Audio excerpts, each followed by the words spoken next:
Good evening, everybody. It's Steve Lookner with Agenda Free TV here to give you some updates on the Iran war. And we'll be talking about some other stories as well. We're going to be taking your comments on the air. You can write to me at Lookner on X. Also going to be checking out the live chat. I appreciate very much our moderators being here. We have moderating right now.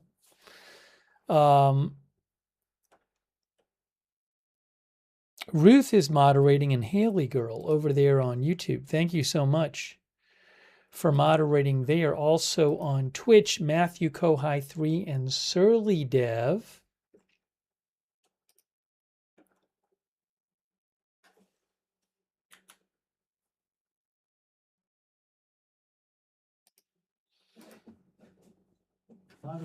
Oops, I'm hearing two of myself. Andrea Holder and Kay Lowry Body are moderating on Facebook. Thank you so much. Linda Belk, Larry, and Misha on X. Also, big thanks to Tracy Ann for being a member. Thank you so much, Tracy Ann, for 23 months. That's really nice of you, Tracy Ann. Thank you. Also, Corey 2S. Thanks for your support. And also, Princess Odette. Thank you so much, Princess Odette. That's very nice of you. Also, Devil Doc for subscribing on Twitch, and Jesse James, our member. Thank you. You know, I think first I'm going to start tonight on the USS Abraham Lincoln, because the Department of Defense just posted about it a few minutes before we came on the air. Although, why can't I see this now? I reposted their post. Oh, because there's a different... All right, I understand it. It's fine. It's right here.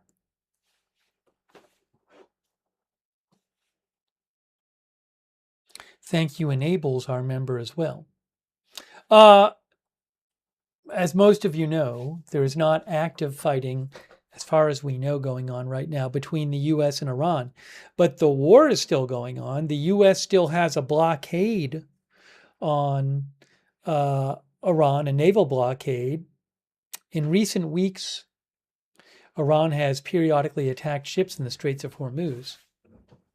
I've seen some claims floating around that claim that sometimes Iran fires on ships and we never hear about it. It's possible. I don't know. But the war is still going on. Unclear where it's going to go.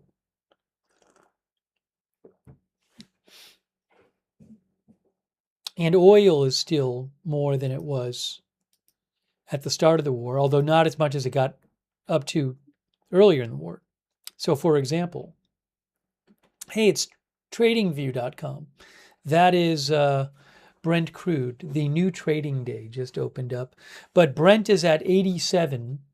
And at the start of the war, I think it was around 70.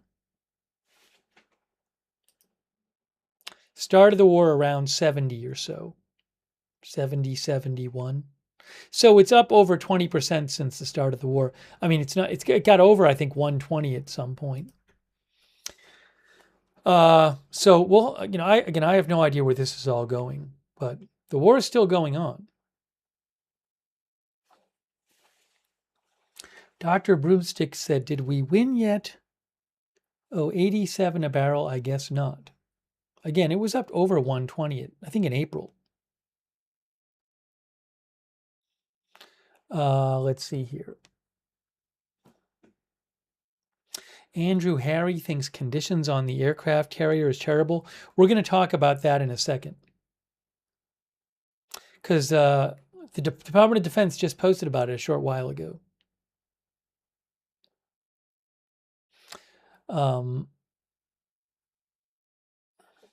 Docport says, I keep hearing from U.S. media that Pentagon is aware of dangerously low stockpile of hardware. Well, there's been claims about this. Unverified claims that the U.S. is low on certain types of ammunition. Maybe we'll talk about that in a little bit. We're going to talk about MQ-9 Reaper drones.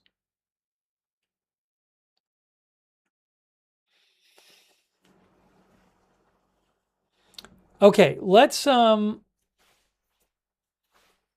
Jody Scott, our viewer, thinks the US isn't low on anything. Let's start by talking about this. I just saw this right as we were coming on the air.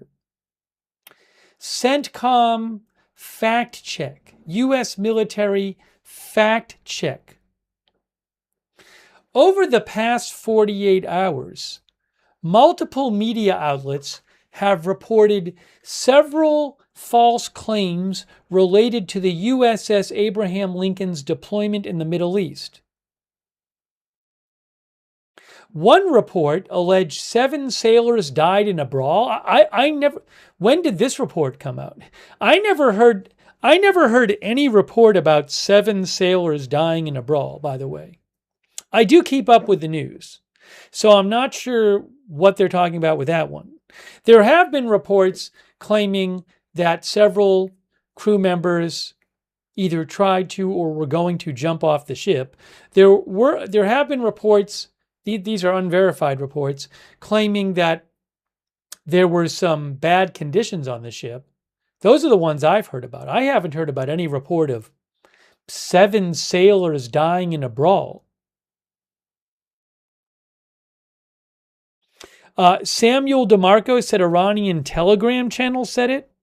I mean, I try to follow the Iranian Telegram channels of state news media. I didn't see it on there, but who knows? Anyways, just to be clear, I'm not aware of that report. They say one report alleged 7 sailors died in a brawl aboard the aircraft carrier, and others have recently suggested a spike in suicidal ideations. These reports are false. I actually don't know. I know the reports I've seen that said that there were, I know the Military Times had one. The reports I've seen that said that there had been multiple people who tried to jump off the ship or did jump off the ship, some version of that. Those reports I read didn't even say there had been an increase. It just said it happened. And the question I had when I read those was, well, if this is true, is that an increase or does that just kind of always happen at some point with that many people on a ship? I don't know. Anyways, all that being said, here is what the U.S. Central Command said. Fact, USS Abraham Lincoln has maintained among the highest crew re-enlistment rates, 84.4% of all aircraft carriers in the U.S. Navy. Which I don't see how that has anything to do with the two reports. The sailors and Marines of the Abraham Lincoln Carrier Strike Group remain resilient and resolved after more than 260 days at sea, 10,000 aircraft flights, and 1.5 million pounds of ordnance expended. No service members aboard the aircraft carrier have died. Okay. And the one sailor who fell overboard August 3rd was quickly and safely recovered. So they say one sailor fell overboard, which suggests the sailor didn't jump overboard. I don't know what the truth is. There was another story. Some of the reports have said that one or more sailors were stopped when they were about to jump overboard. So there's nothing about that. Anyways, they say the rampant misreporting on Abraham Lincoln's historic deployment is a disservice to our men and women in uniform and their loved ones. There doesn't seem to be anything in there about conditions on the Abraham Lincoln other than some sort of implication from their re-enlistment rate. Vader said they didn't dispute the food situation. Also, again, I believe one of the reports I read said that one person had maybe jumped over, but one or more had been stopped from jumping over. Anyways, we'll talk about that in a second.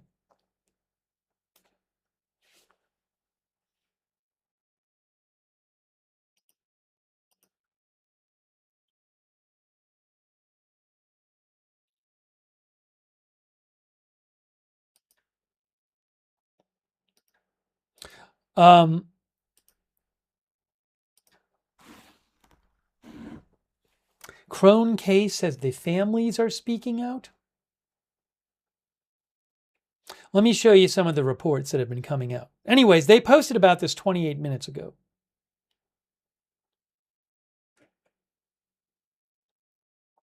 Okay, as an example, here's one article as an example. Democrats seek answers after reports of poor conditions on USS Abraham Lincoln. I personally can't verify any of these reports. Senate Democrats are demanding answers from Defense Secretary Hegseth after reports of deteriorating conditions aboard the USS Abraham Lincoln, a U.S. Navy aircraft carrier in the Arabian Sea that has been deployed since November. By the way, I believe the Wall Street Journal today said that another aircraft carrier is soon going to replace the Abraham Lincoln. Anyways, the Defense Department downplayed the situation today amid reports of supply shortages, attempted suicides, and sewage problems on the ship, which has been at sea more than a month past its scheduled 7-month deployment.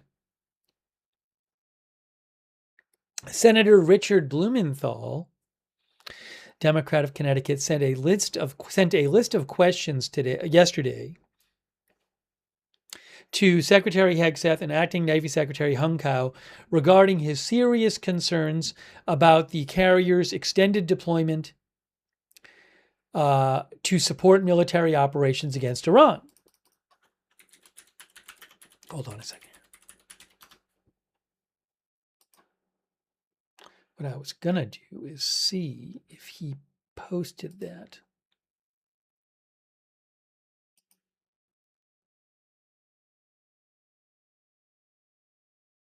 Yes, I have the letter. I have the letter here that Democratic Senator Blumenthal sent to the Secretary of the Department of Defense and Acting Secretary of the Navy.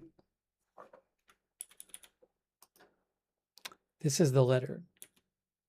Alaska Man says Blumenthal POS.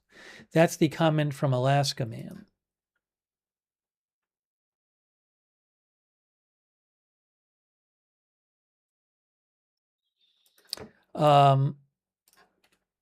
Senator Blumenthal said, I write to express serious concerns about the increasing length of carrier strike group deployments and request information regarding the deployment of the USS Abraham Lincoln.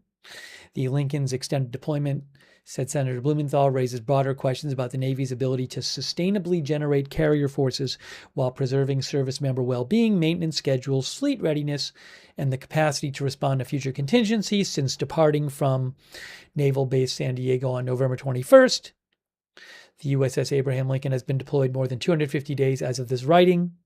Despite initially being scheduled for a 7-month deployment, the flagship of Carrier Strike Group 3 has not made a port call in over 200 days, setting a record for consecutive days at sea. Senator Blumenthal says there have been widespread reports of shortages of basic supplies, water contamination, plumbing issues, deteriorating mental health, deck safety concerns, and disruptions in the mail system, which have caused many care packages en route to the ship to be lost in transit for months. Senator Blumenthal believes these reports warrant immediate attention, but they also raise a broader question whether the Navy can sustain the operational tempo now being demanded of its carrier force. Particularly, the senator says, as this administration repeatedly commits U.S. forces to conflicts of its own choosing and increasingly relies on aircraft carriers to sustain those operations. He points out that the USS Gerald R. Ford spent 326 days at sea before returning home in May, nearly twice the length of a traditional 6-month carrier deployment. Okay, I will post a link to this letter if you want to read the whole thing.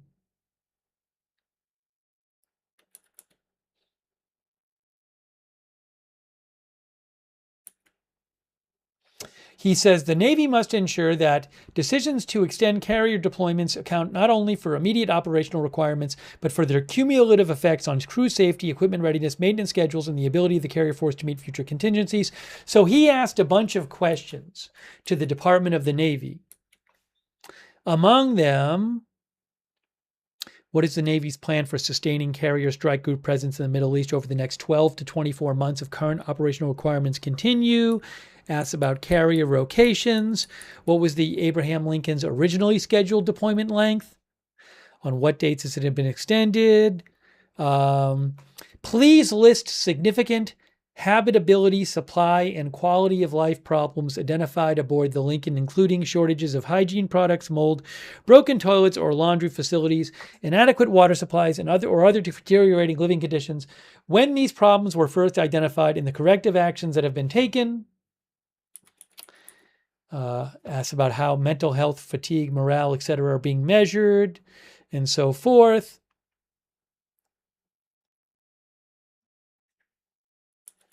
So anyways, I'll post a link to this article, not this letter that Richard Blumenthal sent to Secretary Hegseth and Secretary Cow.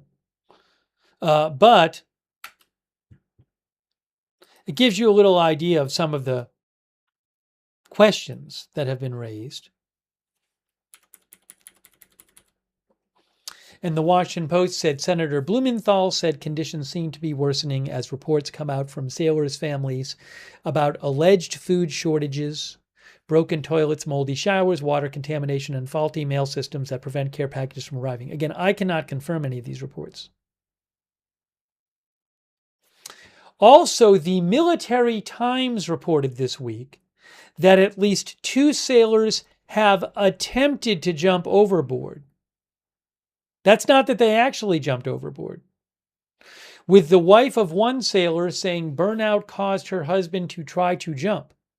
Hegseth told reporters today that the situation has been completely misrepresented. In Panama, Secretary Hegseth said, "We make sure every ship, every crew, every captain has something that we can provide them at every single moment. Has everything that we can provide them at every single moment." He said, "Some deployments are longer than others, and I have more respect and gratitude for those sailors than anybody." Give me a second here. We'll take some of your comments in a second. Just giving you some background.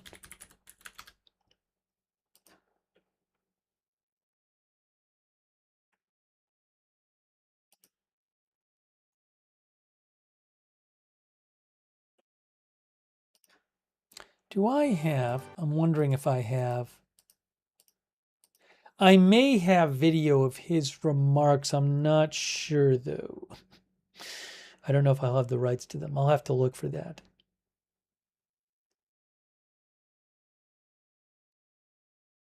Oh, hold on.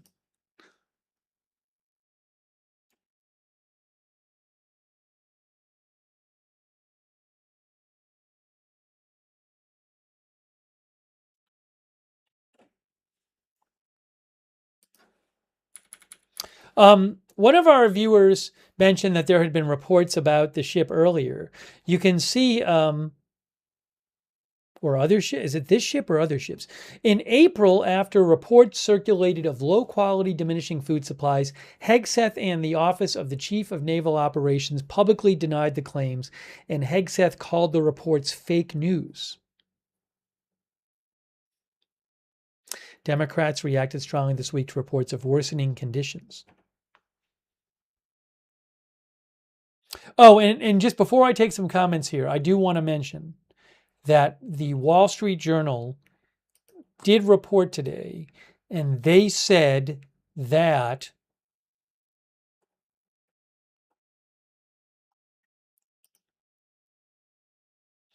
the U.S. military is going to replace the USS Abraham Lincoln with the USS George Washington. Okay? So that is being reported by the Wall Street Journal. Let me take some comments from you guys. You can see that headline there. Hegseth says reports about poor conditions aboard carrier are misrepresented.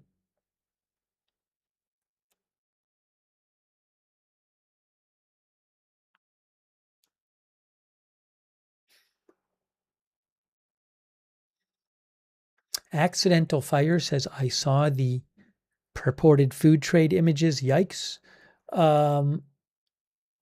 Bad Doge says there are thousands of people on the ship. 5,000 person ship.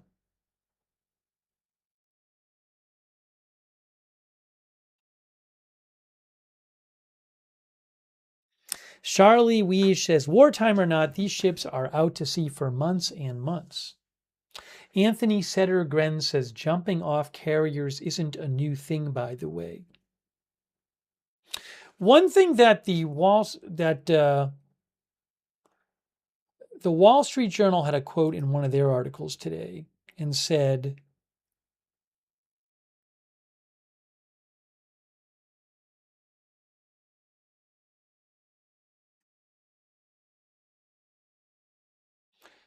yes, the Wall Street Journal said a Navy official said the U.S. military is not experiencing an uptick in mental health issues on the Lincoln, and also has not observed an increase in suicidal ideations or attempts aboard the ship. I don't know how often that normally happens on a ship that size.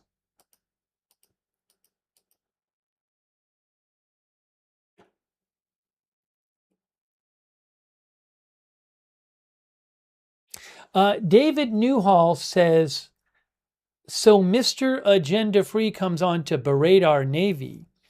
Yeah, I'm sorry, David. I would suggest maybe going back in the broadcast and listen to what I'm saying. Since I came on the air today, I said I can't confirm any of these reports. I read both Senator Blumenthal's statement. I also read you the statement from the Department of War, and also showed you a headline. And actually, I believe I read a quote from Pete Hegseth. So I'm not sure what you're referring to when you're saying that I am attacking the Navy.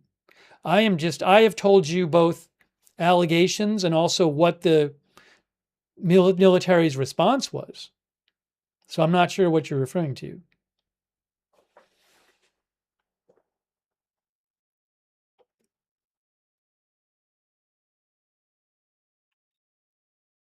Linda Jane says, I do not believe Hegseth.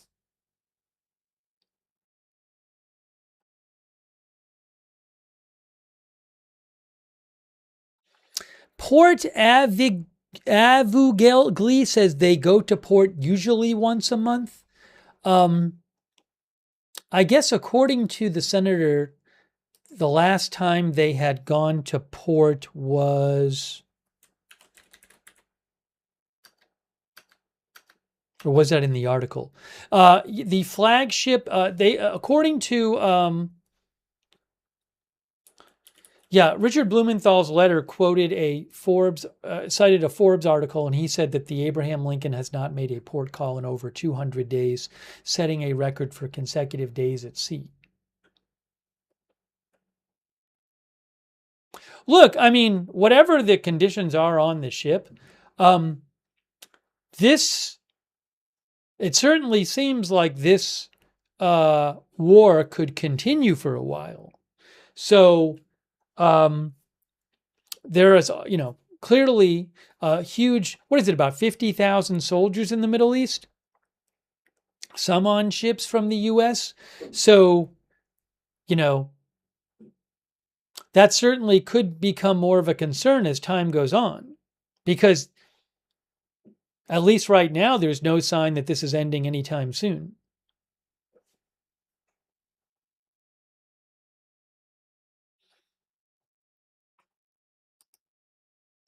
By the way, quick thanks to our member, Anon Cognito. Thank you. Also, Aaron Sellers gave 10 memberships. That's very nice of you. Aaron Sellers, 9095. Thanks so much, Alan. Please thank Alan. Please thank Aaron if you got a membership from Aaron. Thanks, Crazy Yoda Leo, who says, you do realize we have numerous carrier strike groups all over the world, but of course it's the one in the Middle East that's having problems. Junk reporting from the Post. I mean, just to be clear, it's not just the Washington Post.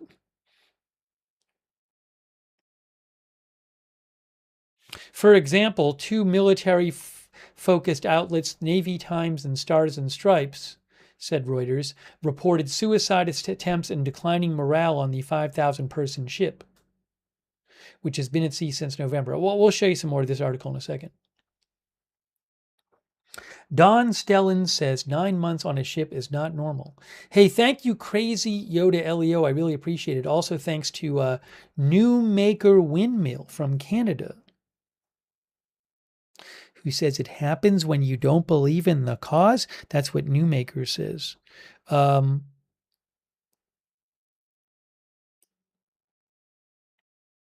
Aaron Sellers, yes, the fact check that we read is here. You can go to US CENTCOM. Again, they didn't really address, they talked about the crew reenlistment rates. They said that the sailors and Marines remain resilient and resolved. They say no service members aboard the aircraft have died. I hadn't seen any reports saying any service members have died. They said the one sailor who fell overboard was quickly and safely recovered. So the reports I saw, I believe, said that multiple had maybe attempted to go overboard, not that they had gone overboard, or maybe one went overboard. I hadn't seen reports of lots of sailors actually going overboard. But that's at CENTCOM on X. It's still posted there. Thank you, Samuel DeMarco,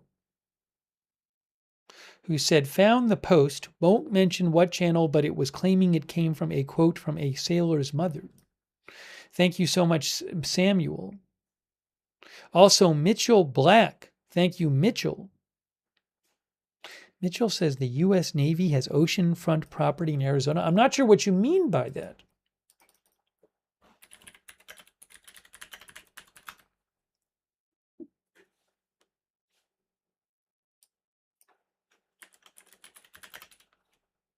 Arizona is landlocked, no?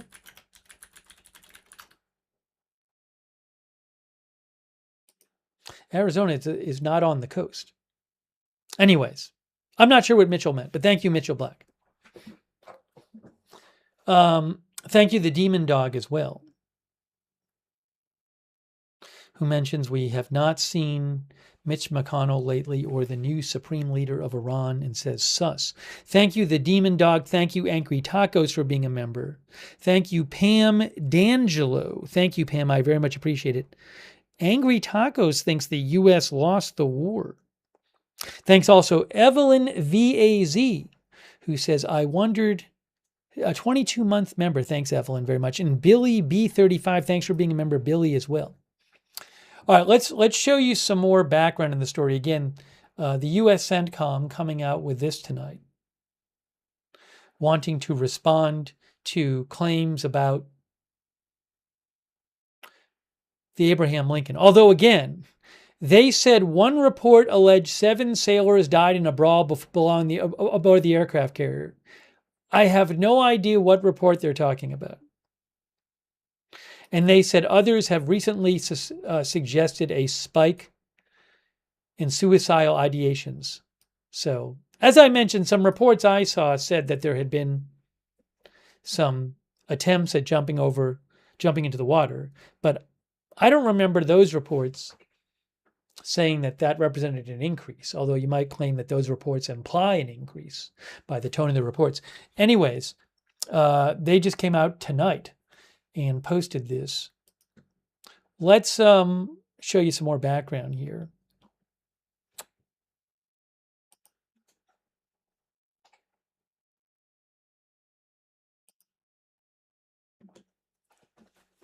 Hegseth says reports about poor conditions aboard carrier are misrepresented. This was in Panama.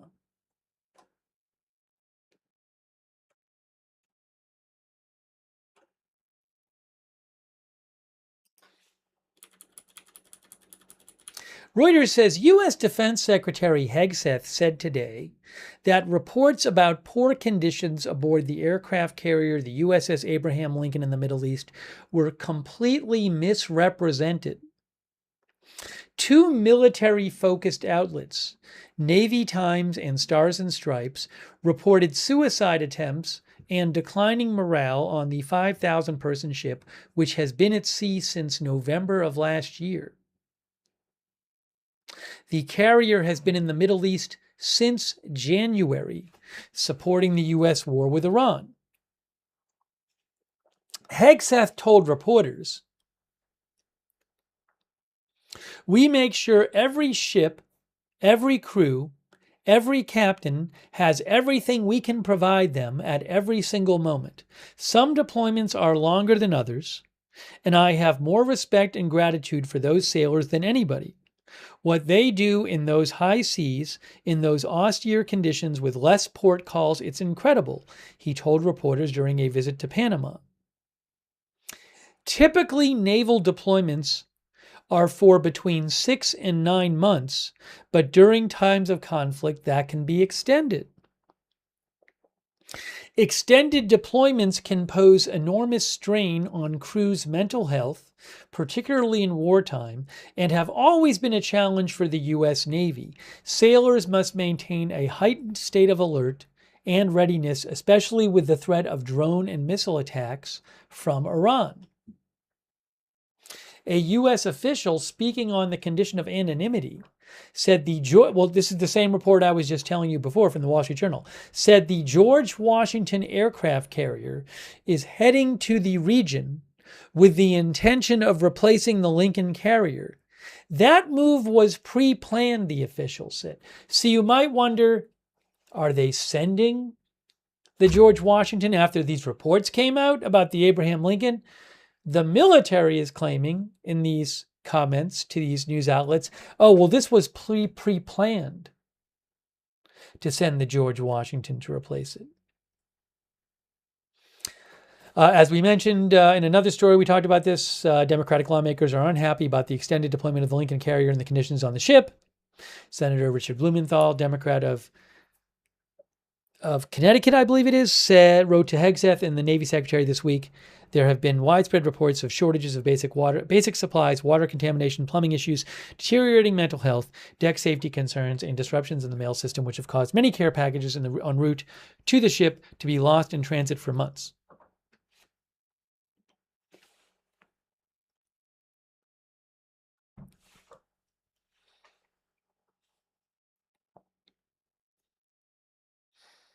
Fact check team leader says on X says fact check false. Saipa man thinks you don't deploy a carrier at random.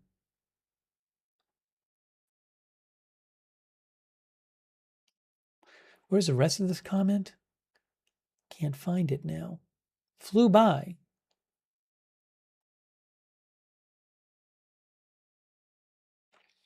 Rough Ready says, I was on 2 carriers. This much time at sea is insane. Thank you, Rough Ready, for your service.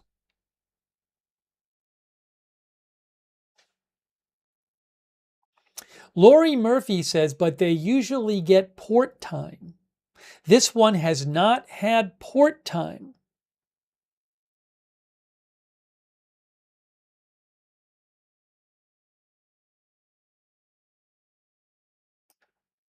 Again, just to go back to Senator Blumenthal's letter, he said, where'd it go? Where'd it go? The ship, Abraham Lincoln, has not made a port call in over 200 days, setting a record for consecutive days at sea.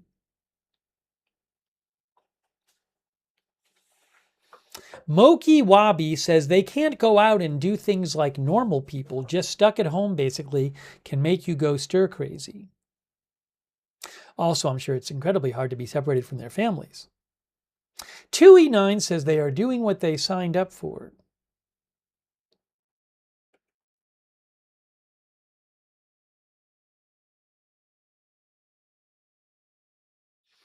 Captain Jang says, we got to take care of our troops. If they have to, maybe they should have more rotations.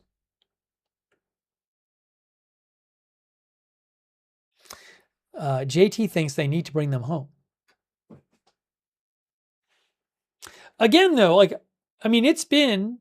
this war has been going on since February 28th. So we're now at about 5.5 months in. It doesn't seem like we're not seeing lots of signs it'll be over soon. Who knows how long it'll go on for?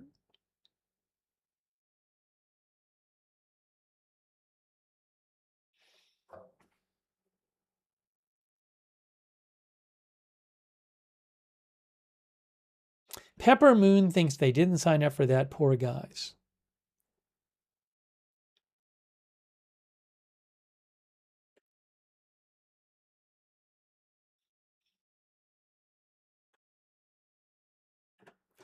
By the way, hey, thanks so much to Daniel Moore. That is really nice of Daniel Moore. Thanks so much, Dan, for your very generous support of the channel. Dan has been really great about supporting the channel. I really appreciate it, Dan. Thank you. Dan says, all I know is out of every 90 days out to sea, everyone gets to drink 2 free cans of beer. I've only ever seen that once. And we used to fight on the boat all the time. We had boxing gloves. I believe Dan served. Dan, thank you for your service, if I have that right. Thank you, Dan. And Dan says, of course, that was 25 years ago. Thank you, Dan, for your service. And again, your support of the channel. Very, very, very kind of you, Daniel Moore. Dan, thank you.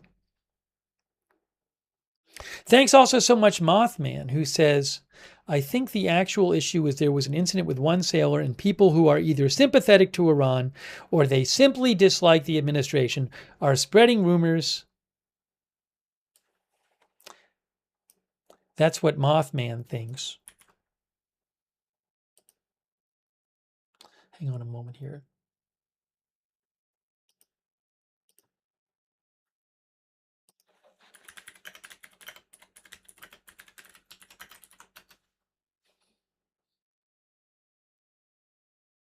Mothman thinks it also happened in the global war on terrorism. Thank you, Alaskan Lost, for shouting out our moderators and being a member. Thanks also to OG Fat Cat, who says, when you don't treat mental illness or provide services, then it just doesn't exist. Thank you, Rez Junior Prod. Rez Junior Prod. It's very nice of you, who says, makes me wonder how many people have taken their own life due to Trump's policies. Rez Jr. says, my brother-in-law did. He was going to be deported. I'm very, very sorry to hear that about your brother-in-law, Rez Jr., of course. I'm sorry to hear that. And thoughts with your family.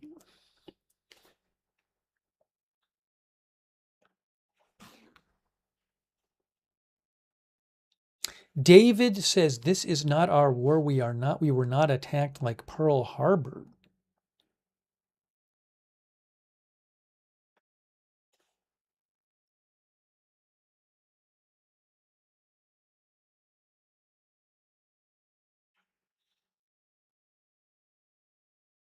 Thank you, Holy Soldier, also for your service.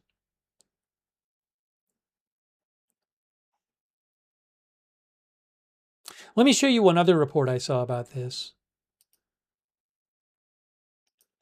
Well, this is specifically about the new aircraft carrier coming to replace the Lincoln. AP has a report on this. So I want to show you this. That is a picture of the George Washington. That's the Abraham Lincoln. And that's the George Washington. New aircraft carrier heads toward Mideast after reports of issues on the long-deployed USS Lincoln.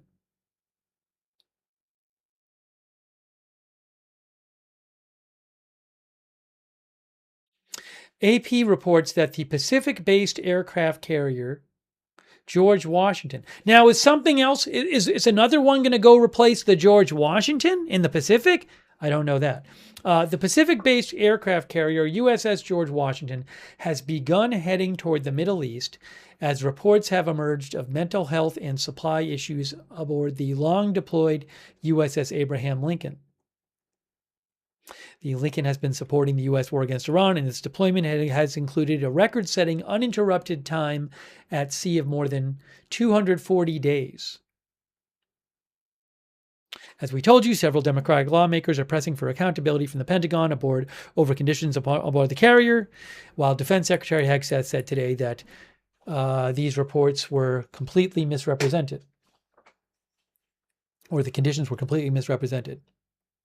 Extended deployments of carriers during the Iran conflict have raised concerns about the impact on service members who are away from home for long periods, as well as the increasing strain on the ship and its equipment. That's also an interesting topic that I've read a little bit about, and I'm not an expert on, but the idea that it can strain the equipment in the ship to be active in a war posture for that long. While renewed hostilities between the U.S. and Iran have calmed in recent weeks, the Navy has reimposed a blockade on Iranian ports in the crucial Strait of Hormuz, and the Trump administration has offered no clarity on how it intends to wind down the war. So the USS George Washington left port in Da Nang, Vietnam last week, a Navy statement said. The carrier, along with a cruiser and destroyer, have since been spotted crossing the Singapore Strait. Let me show you on a map where that is.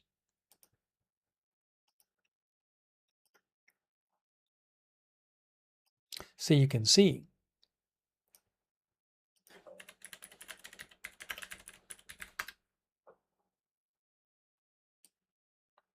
I have it here. Okay, so here's our map.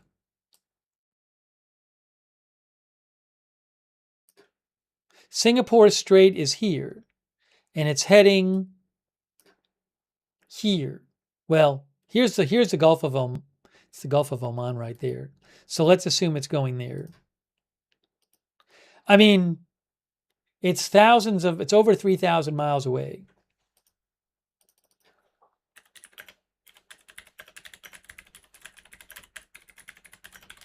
So, I'm looking about how fast they travel. I see some claims they can go about 35 miles an hour, aircraft carriers, but I don't know that they're speeding there at maximum speed. But if it was going, say, 15 miles an hour a day, would be 360 miles. 15 miles an hour would be 360 miles a day, which would be about maybe like 10 days to get there. I don't know how fast it's going, but just throwing a number out. If it were going that fast, if it were going 20 miles an hour, that would be about 500 miles a day, 6-7 days a week. Maybe. I mean, it's not going in a straight line though, so maybe that's an extra couple days. Can't go over land. So anyways, I'm just trying to give a general sense. They're not going to be there tomorrow.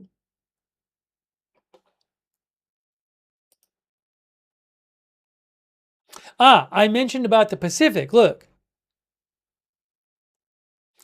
A Navy official who spoke on the condition of anonymity confirmed that the George Washington was in the Strait of Malacca, which links the Pacific and Indian Oceans and puts the carrier on a course to head into the Indian Ocean.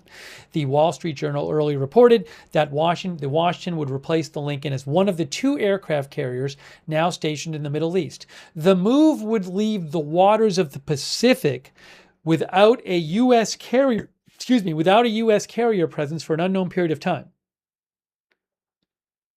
This is very interesting. Look at this. The move would leave the waters of the Pacific without a U.S. carrier presence for an unknown period of time. The Trump administration sees China, the dominant power in the region, as a settled force that only needs to be deterred from dominating the U.S. or its allies, and not the top global adversary that it was under the Biden administration.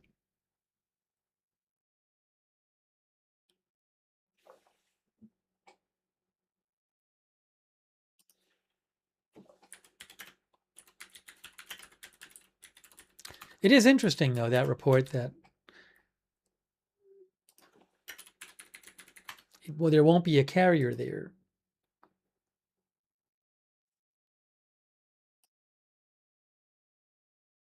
I wonder how often that happens. I have no idea. But again, according to AP, the move would leave the waters of the Pacific without a U.S. carrier presence for an unknown period of time.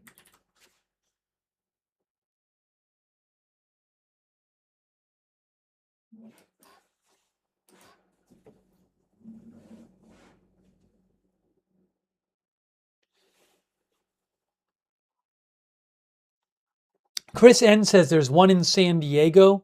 Well, my guess is that in the article, they're talking about the Pacific more towards Asia. Right? There's the Pacific Ocean. So if there's one in San Diego, my guess is that when they say the waters of the Pacific, they don't mean all the way over here. That's my guess. I mean, they could have been more specific, but I don't know where the other ones are. Anyways, that's what they say.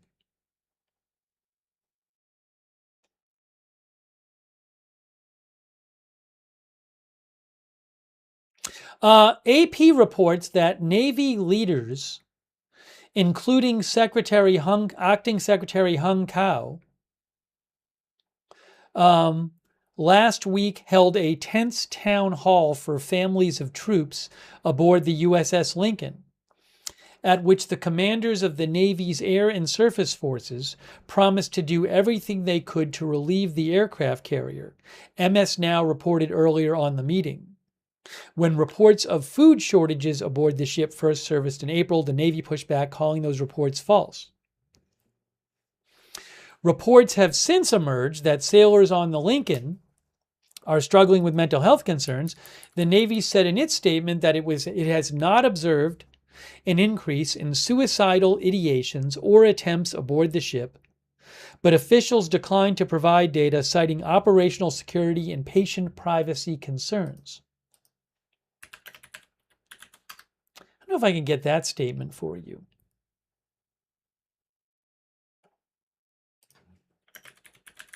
Hang on.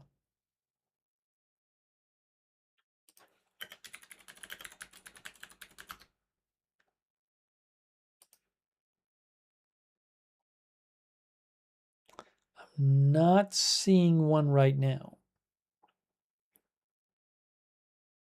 The Navy official said a sailor aboard the Lincoln went overboard in early August, like a week or two ago, but that the person was quickly recovered, treated by the ship's medical department, and transferred off ship for follow-on care. The official was not say if it was being considered a suicide attempt. Other carriers have also had long runs that raised concerns about morale. The USS Gerald R. Ford returned home in mid-May after an 11-month deployment, the longest since the Vietnam War, that had it support the U.S. war with Iran and the capture of Venezuelan leader Nicolas Maduro. During its deployment, the USS Ford experienced a fire in a laundry space that forced the carrier to turn around and return to the Mediterranean Sea for repairs and left hundreds of sailors without places to sleep. AP also points out that concerns about the demands of battle and the dangers of overextending ships and their crew predate the Iran war. With a number of mishaps on ships battling Houthi rebels in Yemen in 2024 and 2025, including the aircraft carrier USS Harry Truman on a longer than expected deployment. Space Fraggle, our viewer, says morale is very important. Bring the boys back home. Makikon says this is a typical thing, happens all the time. Vac Shack says, if this is true, I predict many will go AWOL when they reach port. The old hippie dude says this is all propaganda from the enemy, that the fake news is happy to spread for their viewer count and ratings.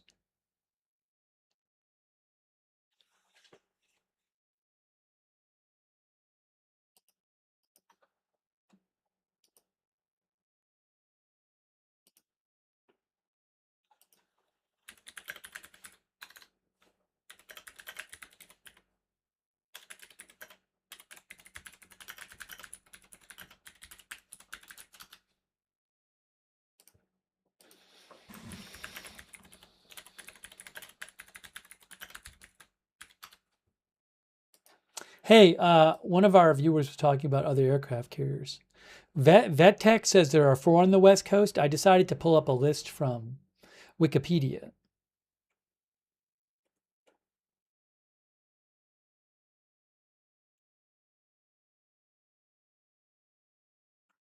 Well, this is like all of them in history. Can I find the ones active? List of aircraft carriers in service. United States, it says Commission 20, undergoing trials 1, planned 10, ordered 3.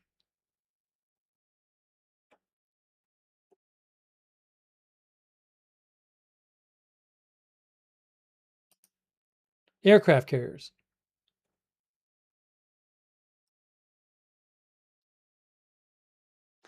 The Navy has a statutory minimum requirement of 11 aircraft carriers. All of them are currently active, 10 Nimitz class and 1 Gerald R. Ford class. Okay. The Nimitz class has 10. Does it list where they are? Yes. Well, it lists the 10. It doesn't say where they are currently.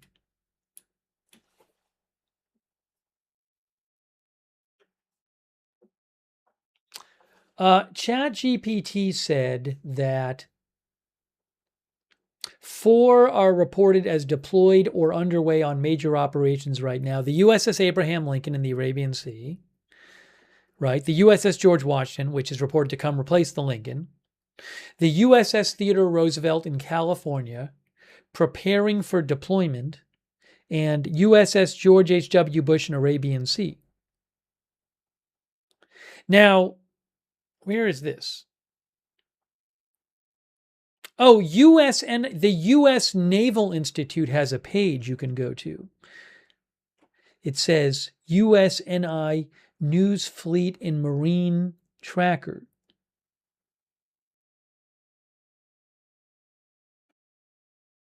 I'll post a link to that.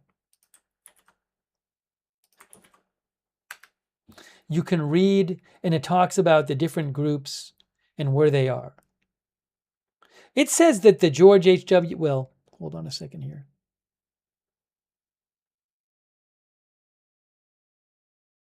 I'd have to read through this, but you can read through that there.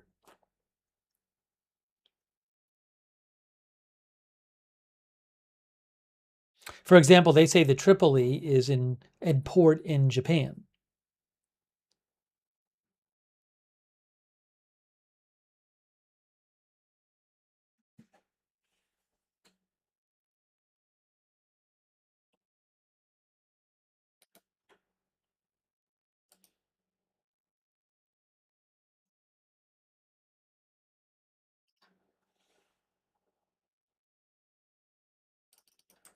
There are not that many carriers, though. I think that's one point to keep in mind.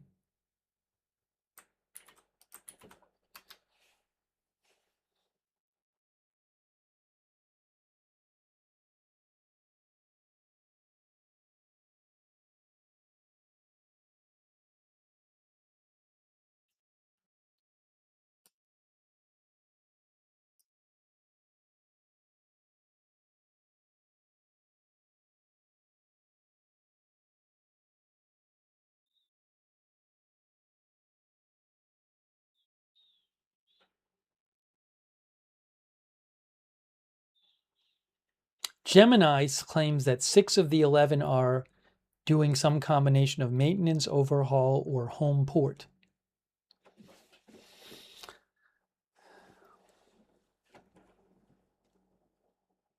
Give me a moment here. Let me take a few more. Let me take some more comments. We're gonna talk about other topics too, but our viewer.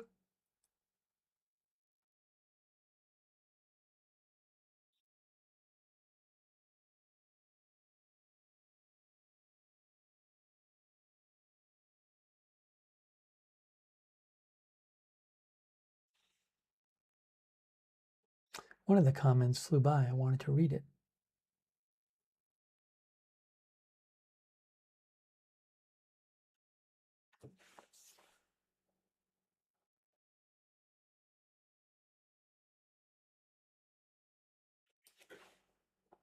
Austin Batman said the USS John F. Kennedy will be the newest one.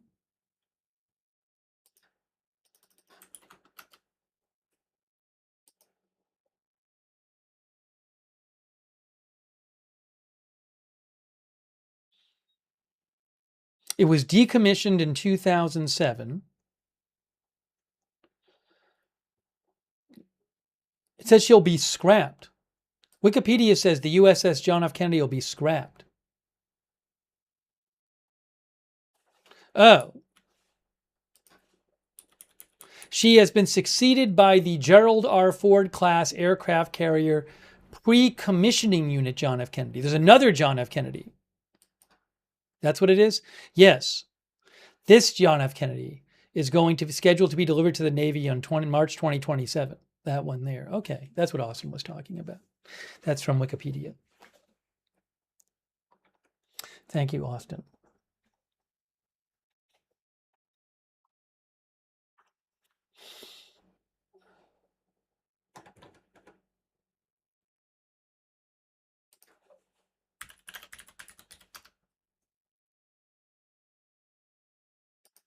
And then one of our viewers mentioned,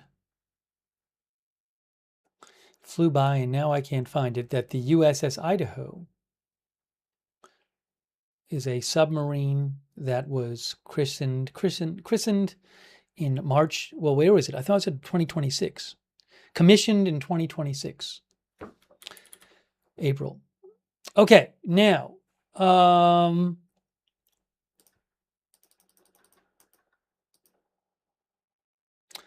so that's an important story, the story about the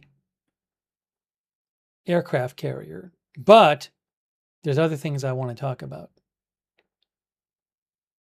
Let me just do a quick check and see if I have anything else about that I want to mention.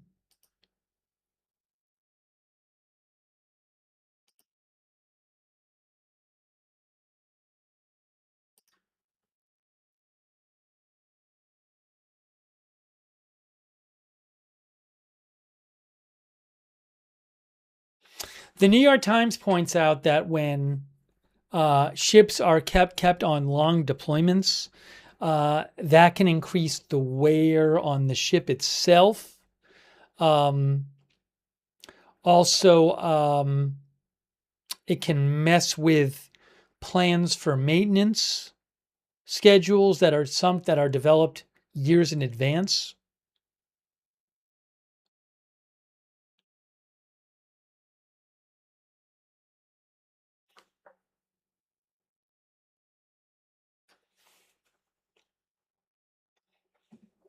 And the New York Times talked to an admiral who said that long aircraft carrier deployments could limit their availability in the future for combat operations, which is interesting.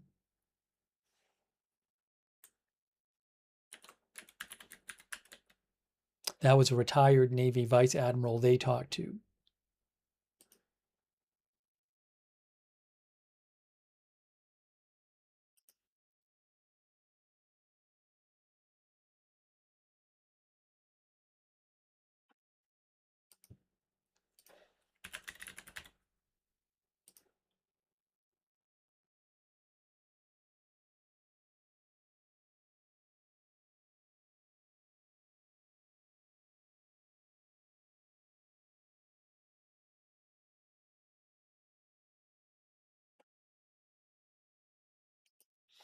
And then Ruben Gallego, who's this U.S. Democratic senator, he posted today something. I want to just show you what he posted.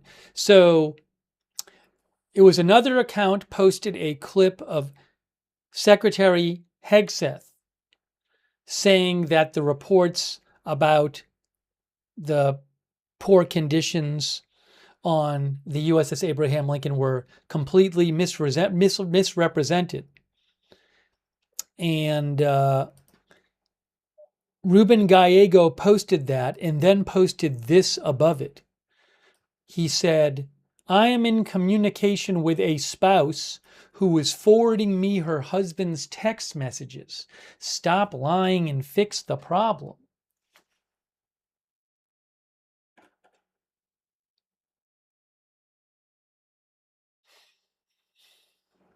Eduardo Saul says 250 days on 2 12-hour ship.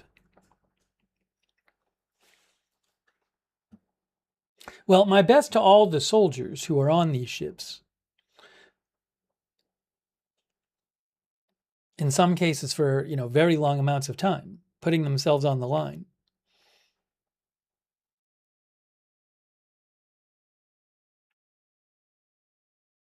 For the country.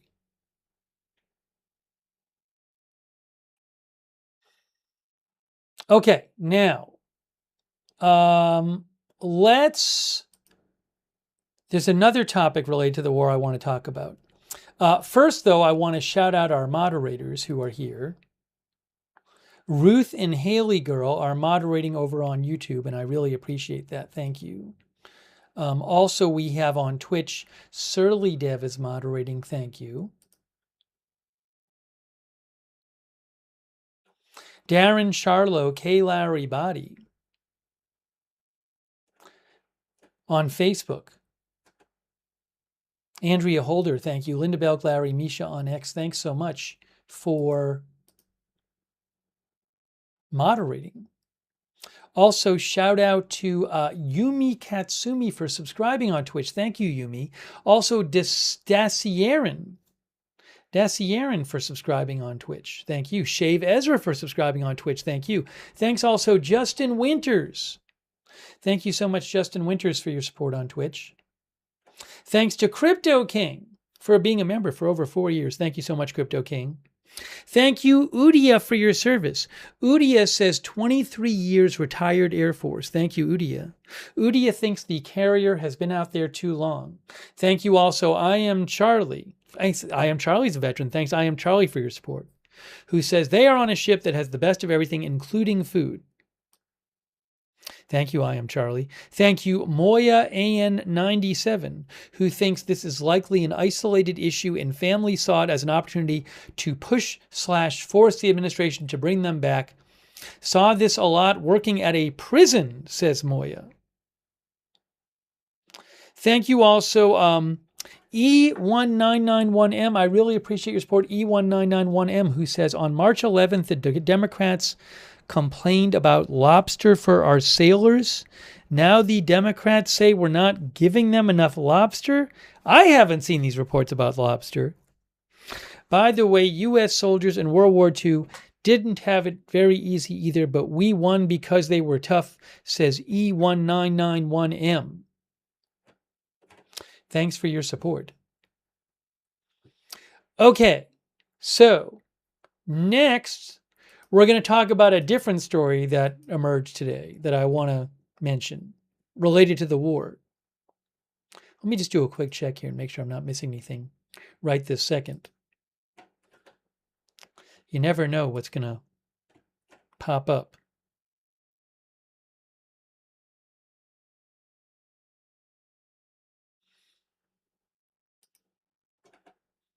Okay. Take a look at this.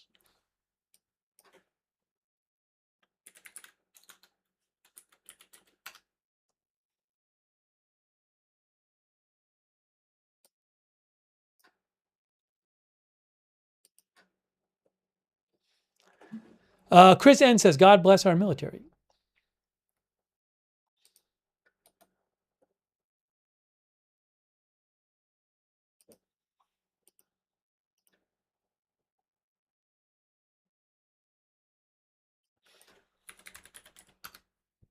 I want to show you this report about the catapults on ships.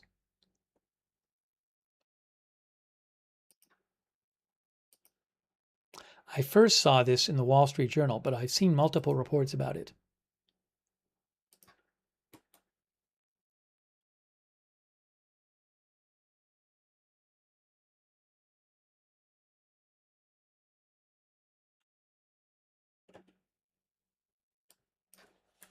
I'm pulling it up right now.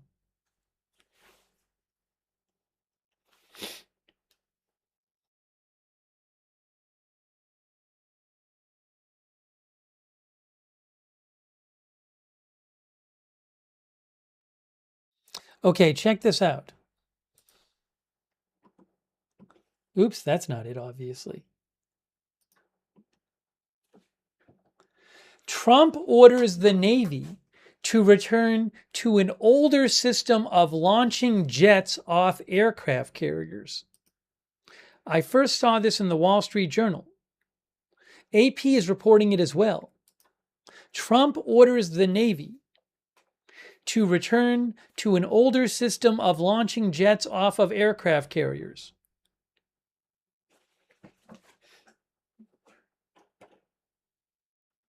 President Trump is ordering the U.S. Navy to remove the advanced system used to launch fighter jets from its newest type of aircraft carrier and return to using the older steam catapults that he has long said he prefers, according to a directive issued Thursday. The new mandate would likely cost billions of dollars and revert the Navy's most advanced ships to a system that takes more sailors to operate and is more difficult to maintain, says AP. Again, the Wall Street Journal has a similar report. The memo, do they have a link to the memo?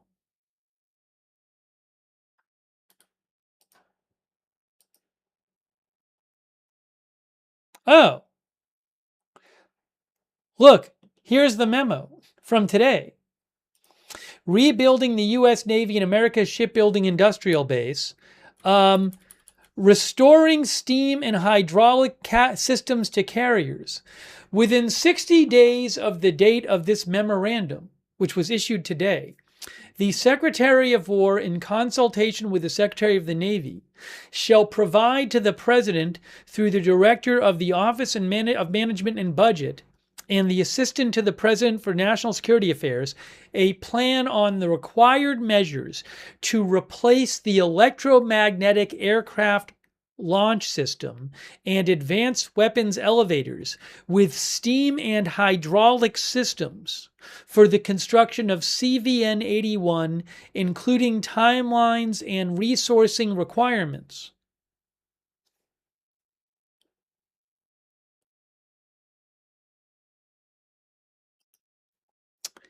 AP says the memo directs the Pentagon and the Navy to present Trump with plans to remove the electromagnetic aircraft launch system, also known as EMALS, within 2 months. Plans within 2 months required. It also says the Ford-class carriers' electromagnetic weapons elevators should be replaced. The move comes after years of Trump railing against the new magnetically powered catapult system that shoots fighter jets off the deck of the carriers. It also comes at a time when the U.S. military is trying to find funding from Congress for all its desired equipment, and as the Navy is struggling to fill its ships with enough sailors. Trump's ire, his anger with the new technology, says AP, goes back to at least 2017 in his first term, when he claimed the new system is not good and doesn't have the power of the older steam systems in an interview with Time magazine. "You're going to goddamn steam," Trump said at the time. The topic has frequently come up since then at rallies and other events. AP says while Trump is looking to roll back the latest technology, the newest Chinese aircraft carriers employ electromagnetic catapults, and France says it plans to use the system on its new carrier. Trump's memo directs the fourth Ford-class carrier, the USS Doris Miller, to be the first ship to include the new changes. That will leave the USS Gerald R. Ford, as well as the forthcoming USS John F. Kennedy and USS Enterprise, untouched. However, redesigning an already finalized ship for such a major system change will not be an easy task. General Atomics, the company that makes the electromagnetic launch system, EMALS, told the Associated Press in an email that the decision not to proceed with the system on the USS Doris Miller warrants careful reconsideration. That's what the company who makes the newer system says. That this decision to stop using it warrants careful reconsideration. General Atomics said the work on the Doris Miller's catapults in arresting gear was already halfway complete, and said changing course now would introduce significant cost, schedule, and integration risks. The move comes as Congress will weigh the necessary budget and funding bills that the Trump administration has said they need to fund the Pentagon and the Iran war. Defense Secretary Hegseth estimated last month that the war's cost grew to $37.5 billion as Republicans prepared a $95 billion defense package to fund the military, along with other White House priorities. Some of the key advantages to the electromagnetic system are its ability to launch aircraft at faster speeds while being easier to maintain, requiring fewer sailors to operate and using less space aboard the ship, says AP.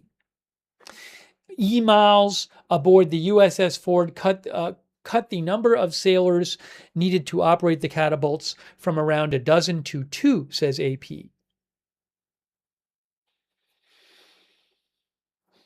Okay, so again, President Trump has ordered the Navy to return to the older steam catapult system of launching jets off of aircraft carriers. This is not just a report. It actually is in this presidential memo today. Restoring steam and hydraulic systems to carriers.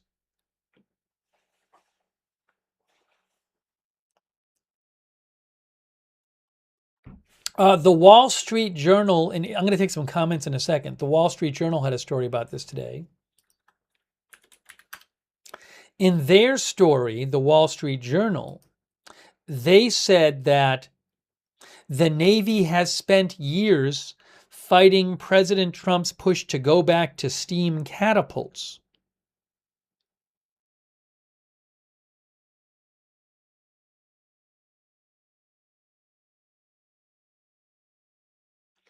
They say that since President Trump first called for this in 2017, they say that Navy and industry leaders have resisted this because of the enormous expense that would be involved.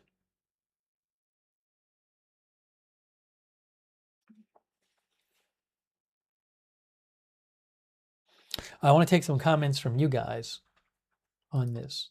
Now, I do not know about these systems. This is not my area of expertise.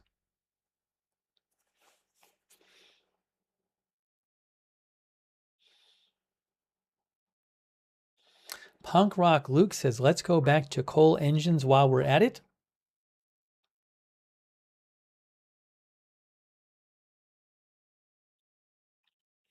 C. Serwin, our viewer, thinks that the new failed systems went through under Obama and never worked as promised by the contractor. That's what our viewer C. Serwin believes.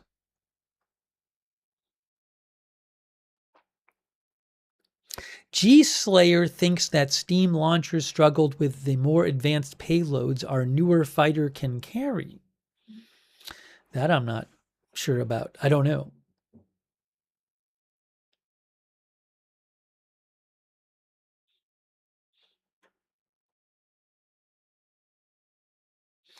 President Trump last month said of the system, the newer system, they're not nearly as good, too complex. Also, as the article said here, in 2017, he said the new system is not good and doesn't have the power of the older steam systems.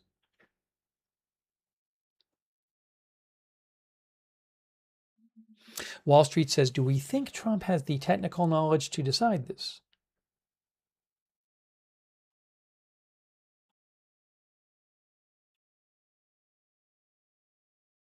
I wonder if I have here.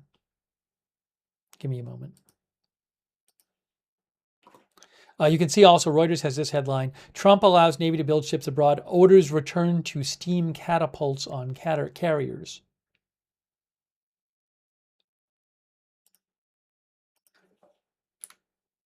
Trump ordered the Navy today to abandon a complex system for launching jet fighters from its aircraft carriers and instead return to steam catapults.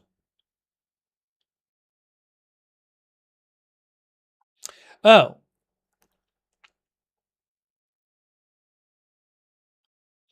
uh,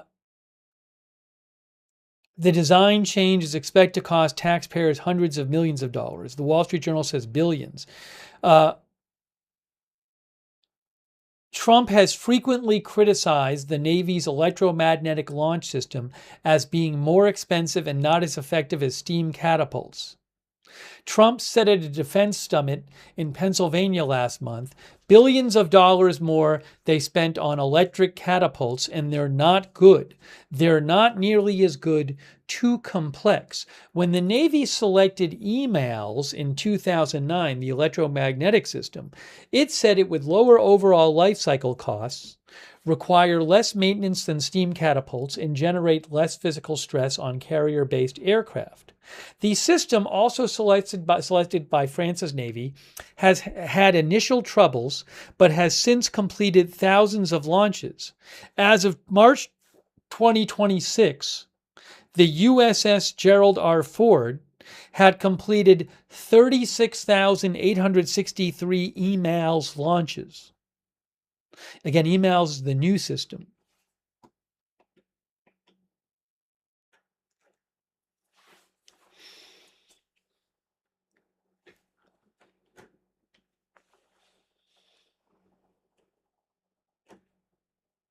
Dean R says, what's more dependable? Zelda Minis says, steam all the way.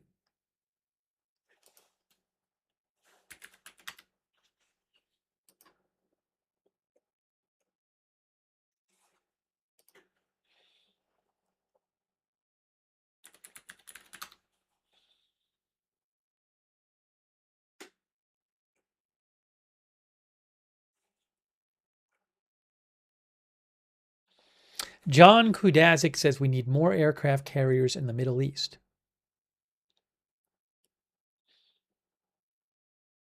Mark Thomason thinks the injuries associated with steam power will put our sailors in more danger.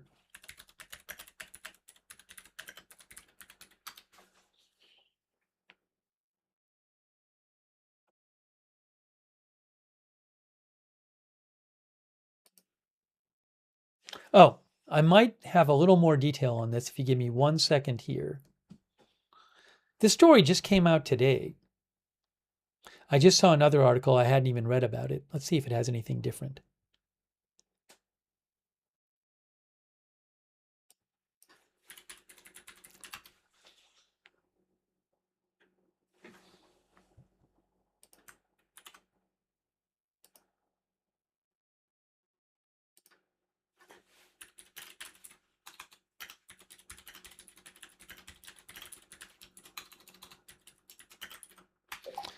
Okay, so the Washington Post has an article on this, and they say Trump orders the Navy to return to an older system of launching jets off of aircraft carriers. Oh no, that's an AP. That's the AP article we already saw. I thought it was a different article. Okay, well then I've shown you what I have access to and what I've seen. Yeah, I'd like to know more about this whole thing. I am not. This is not my wheelhouse.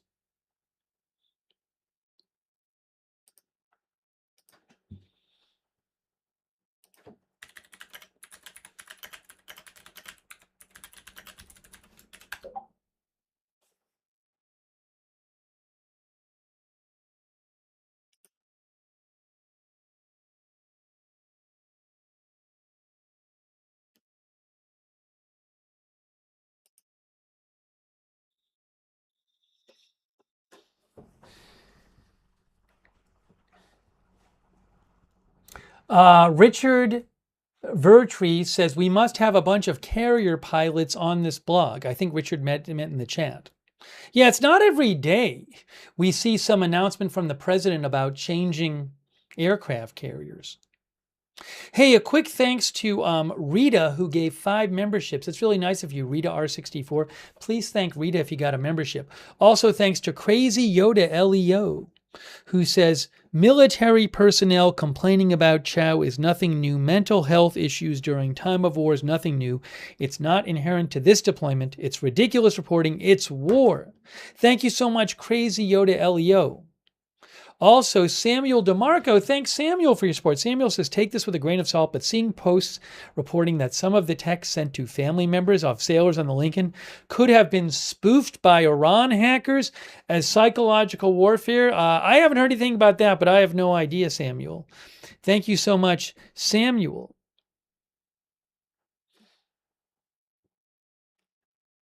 Hey, a quick shout out too to our Twitch subscribers who subscribe over there and support the channel, like Midtown Mike and John Doe Radio, G Slayer, Mongol Mama, Pre-Breakfast Banana,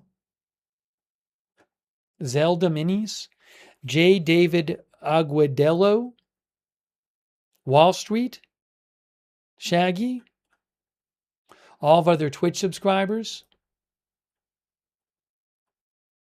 Martha Crawford, thanks for subscribing on Facebook. Thanks to our YouTube members as well. Shout out to people like Brendan Breathe, Sarcasm BTC, Captain Jenks, Chris N, Dean R, App L, Jesse James, Riri Patton, The Sofa King, Austin Batman, Mike A, Barry69Z,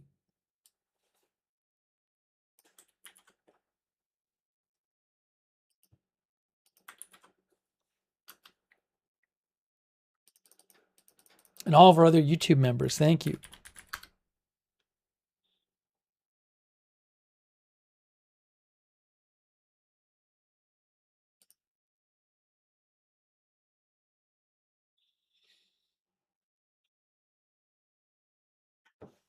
Austin mentioned that the Latvian armed forces said 21 minutes ago airspace in the air threat in the airspace of Latvia. I wonder if that's because that maybe Russia is carrying out some sort of attack in Ukraine. Do they do this when Russia carries out attacks in Ukraine? I'm not sure. I don't know if that's a common thing.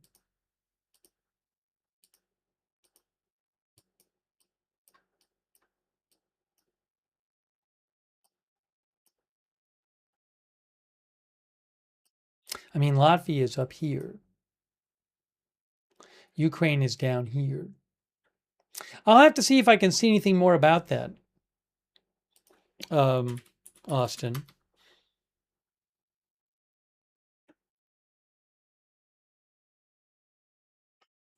But it's not right on the border. So I don't know what that's about.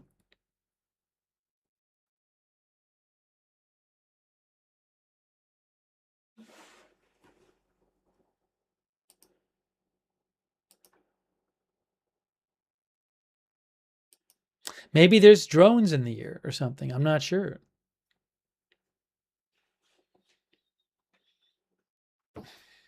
There it is right there. If you see a low-flying and suspicious object, do not approach it and call 112, they say. So, I mean, maybe there's a drone or something that they're keeping an eye on, or drones. We will inform you when the threat has ended.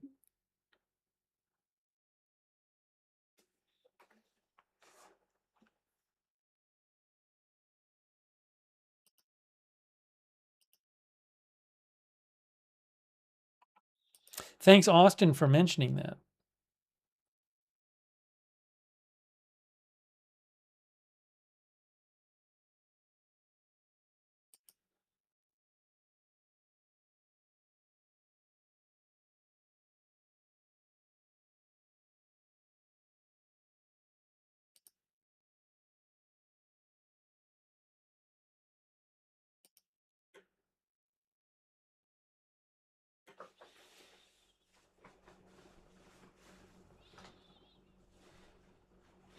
Our viewer, it is HIMARS time, believes that I'm not going to check all this now.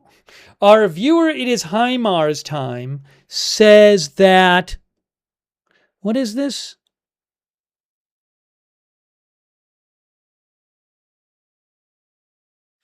HIMARS time claims that statistics say among any group of 5,000 people, 30 to 31 of them can be expected to attempt suicide within a year? Any 5,000 people, 30 to 31? Seems like a pretty high number.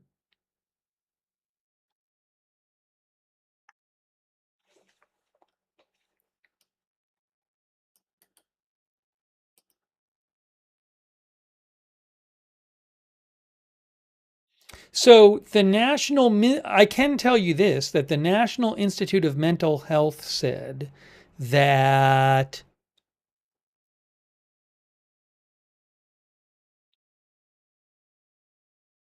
in 2024, see, something else here is this whole thing of, I don't know how all these classifications go. Where is it here?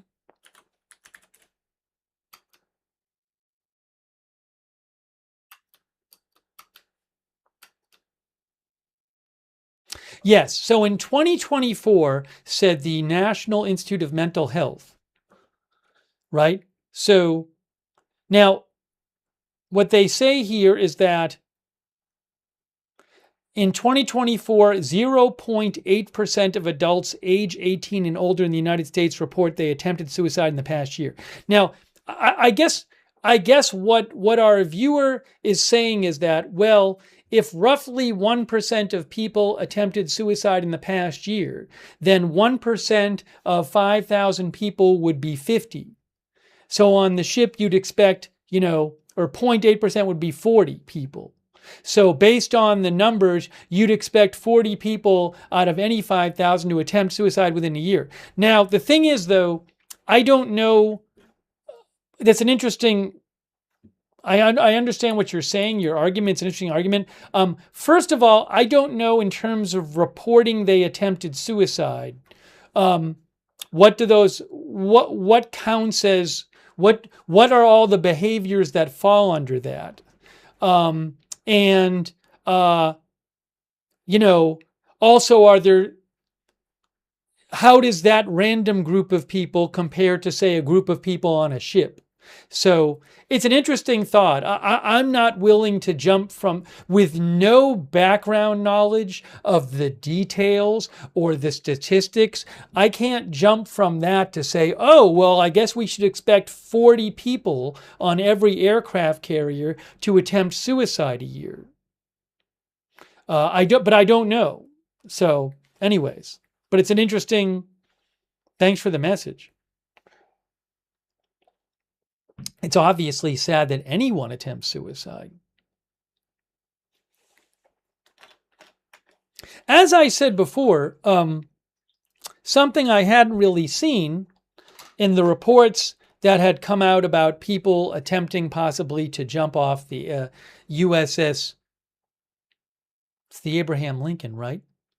What I had not seen is details about whether, in these reports, I had not seen claims about whether this was a higher number than usual. I don't know what the usual number is.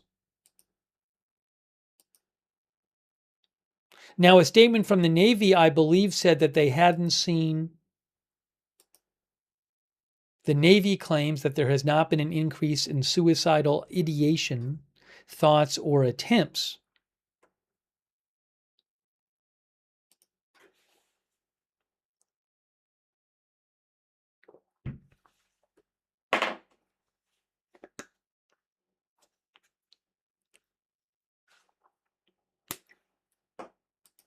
Anyways, thanks to our viewer, it's Heimer's time for writing in.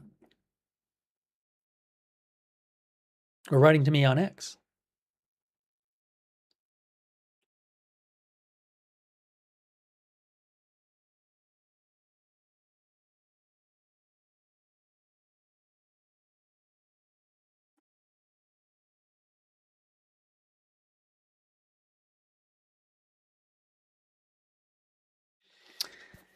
Kelly replied to me on X saying the Navy is never going to admit there are problems on the Lincoln. No way.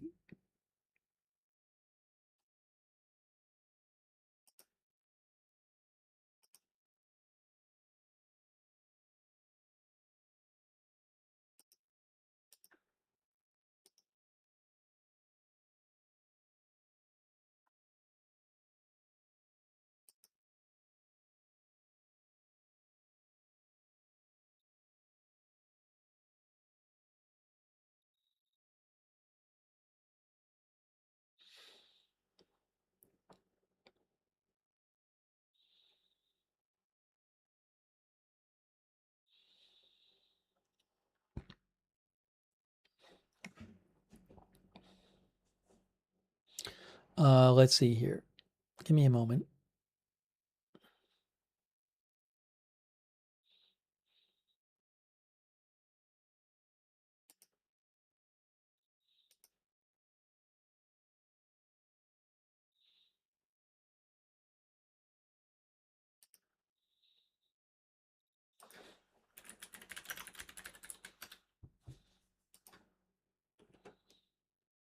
Checking some of the people sent me some messages, so I just wanted to check some of the messages people had been sending me.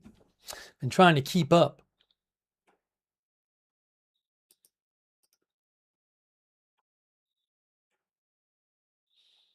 Okay, let's talk about, let me just make sure I don't have any update here.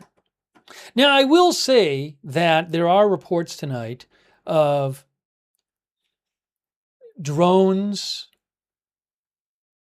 being fired by Russia at Ukraine. So, for example, let me show you right here. This is from the Ukrainian Air Force.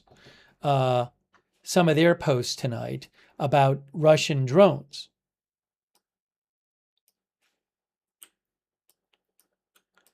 And my point is that, see here, it says like just 7 minutes ago. Well, that's a missile. No, that's a what is that? That's like a glide bomb, I think it is. KAB. Isn't that a glide bomb?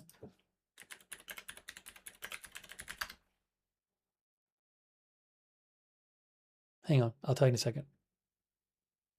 Guided aerial bomb. Yeah, they have, it's a gliding capability. So that's from to Zaporizhia, but you can see, look at like Kryvyi Rih region 12 minutes ago. Drone from Kryvyi Rih district heading to a different district. Then about 20 minutes ago, drone headed towards Sumy. Then about 30 minutes ago, drone in the direction of Burina. So there's been drone warnings tonight about drones being fired by Russia. So there is that report tonight that Austin sent that Latvia gave an airspace warning in Latvia. But I do wonder if, did a drone happen to go off course? Remember there were, what was it? Was it that there were one or more missiles, I think, landed in Poland a week or two ago? And these things when these things happen, Russia can claim, oh, it wasn't us, or it was an accident. And then you don't really know if it's an accident or not, And then some people say it's hybrid warfare, where it's designed to not really be attributable and to be deniable. So for all I know, maybe in all these drones being fired, they either one accidentally or intentionally went towards Latvia. I'm not sure. But Russia is firing drones at Ukraine tonight.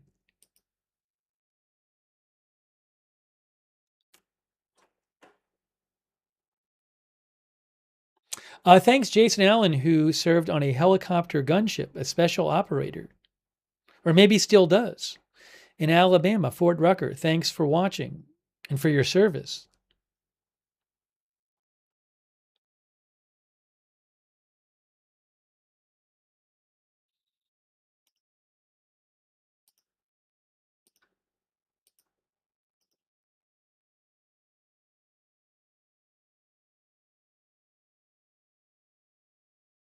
Oh, I did want to mention this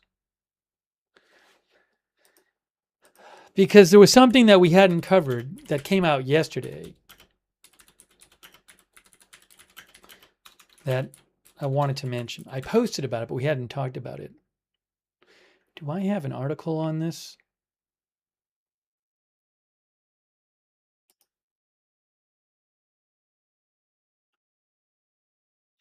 I don't even know if I have an article on it, or I'll just tell you what I saw reported on it, but it's not good.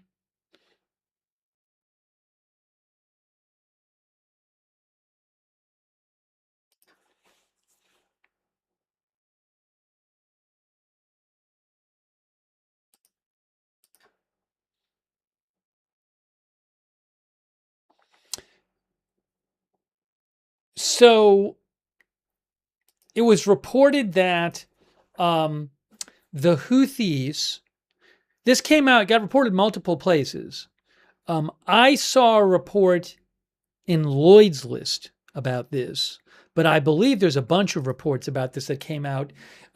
It's reporting that a Houthi attack on a cargo ship in the Bab el Mandab Strait area killed 6 people, including, I believe, 2 people who had gone to help after the ship got hit.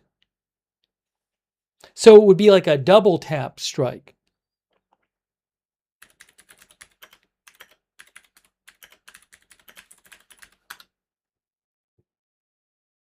Oh, I think I have an article about it I can show you. Give me a second. Hold on. See if I can pull this up here.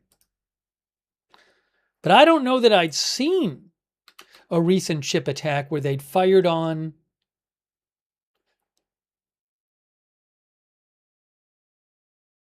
here it is, I have it right here, where they had fired on the people who were coming to help. Okay, hold on, you'll see it in a second. Iranian-backed Houthis kill 6 in attack on vessel and other developments in the Middle East. So look at this. Now so remember, in Yemen, there's a civil war ongoing for years, and there's the Houthis who control some territory. Actually, you can see right here in this graphic from AP. The Houthis control this part of Yemen, and I believe either most or all or the rest of Yemen is covered by the government forces, the internationally recognized government supported by Saudi Arabia. And the Houthis are supported by Iran. Okay, so there's Yemen and there's Saudi Arabia and there's the Houthi-controlled part. So look at this, though.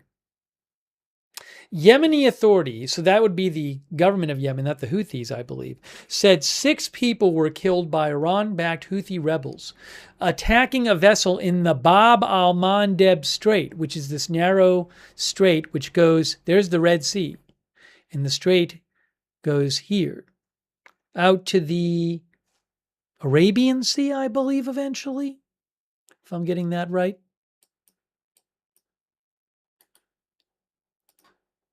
Yeah, there's the Arabian Sea. There's the Arabian Sea right here. Gulf of Aden and Arabian Sea. So we're talking about right here. Strait of Hormuz. Not Strait of Hormuz, the Bab al-Mandeb Strait. Yemeni authorities said 6 people were killed by Iran-backed Houthi rebels attacking a vessel in the Bab el-Mandeb Strait.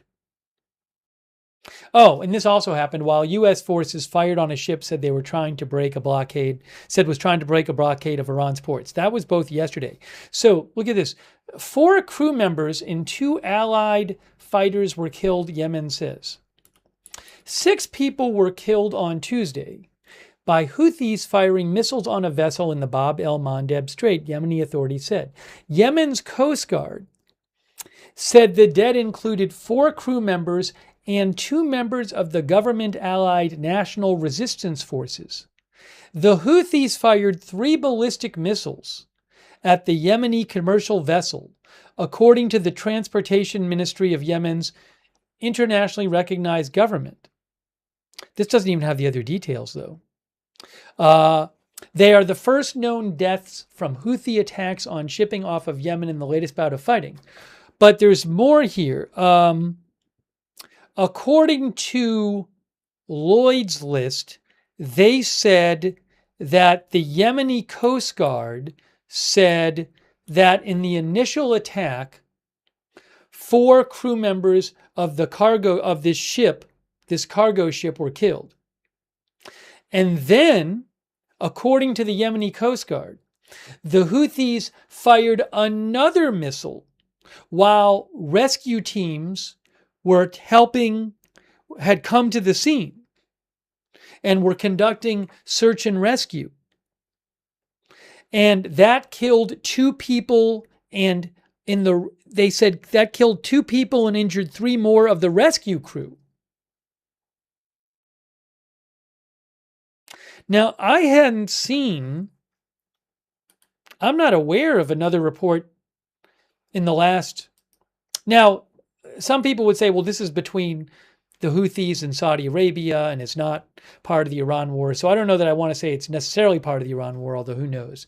But since the beginning of the year, I don't know that I've heard about another attack like this, where they actually fire a missile, reportedly at the first responders.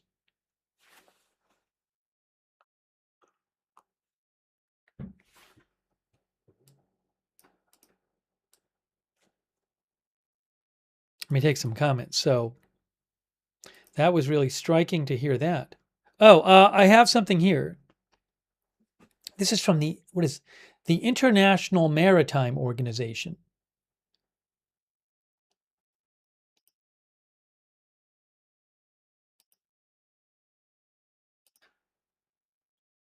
They are an agency of the UN. This is the International Maritime Organization. They're a specialized agency of the United Nations responsible for measures to improve the security and safety of international shipping and prevent pollution from ships. So they released a statement on the deadly ship attack in the Red Sea. This is the one we were just talking about. United Nations International Maritime Organization. IMO Secretary General condemns attack on international shipping. The Secretary General of the International Maritime Organization, Mr. Arsenio Dominguez, issued the following statement following an incident involving a cargo ship, Tihama, which was hit by a projectile off the coast of Al Mocha, Yemen. Several seafarer fatalities have been confirmed. I believe that multiple missiles hit it. It is with sadness and regret to know that once again innocent seafarers have lost their lives in an indefensible attack on international shipping. I offer my deepest condolences to the families of those involved. It is particularly troublesome that the most recent attack has taken place in the Red Sea and the Gulf of Aden area. I reiterate my call for ship owners and ship operators to thoroughly assess risks before transiting this and other regions and follow appropriate risk management practices. Seafarers deserve to be protected and allowed to do their jobs in safety and security. These continued attacks on shipping only serve to escalate tensions and threaten global supply chains on which everyone depends. I also urge the immediate and unconditional release of all seafarers who continue to be held captive following piracy attacks in the Red Sea and Gulf of Aden region. All right, so this was the Tihama. I wonder if we can find that ship on marine traffic, by the way. I don't know if it'll be current.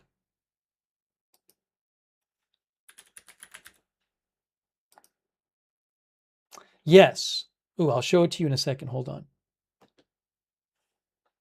Then I'll take some comments.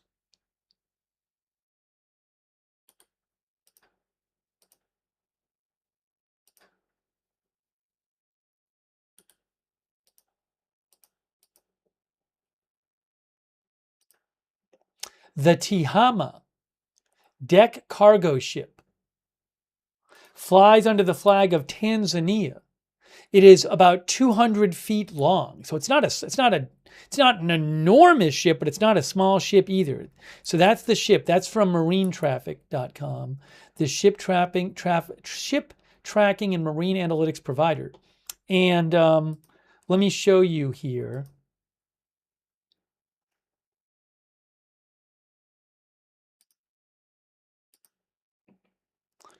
Kihama, located in the Red Sea, past track. I think the last track was like 3 days ago. August 11th? Well, actually, that's 2 days ago. Doesn't really give a past track, though. Yeah, but you can see that was as of 2 days ago. The ship was in the Strait of Hormuz, in the Bab al-Mandeb Strait.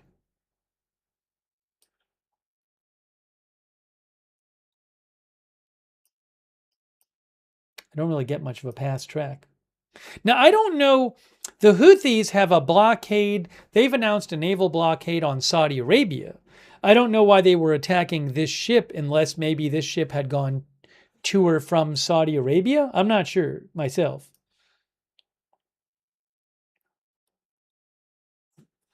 But again, according to the Yemeni government navy, they said the ship was fired on by 3 missiles, and then which killed 4 people. And then when people came to help out, another missile hit and killed 2 people and injured 3 others who were responders.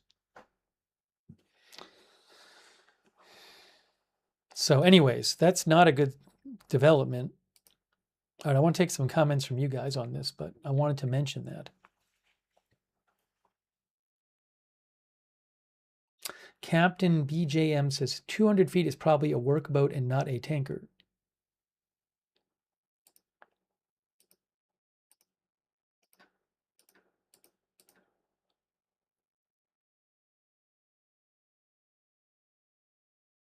Oh, but also, I don't know that that's going to be some kind of new strategy. I hope it isn't. That's really scary.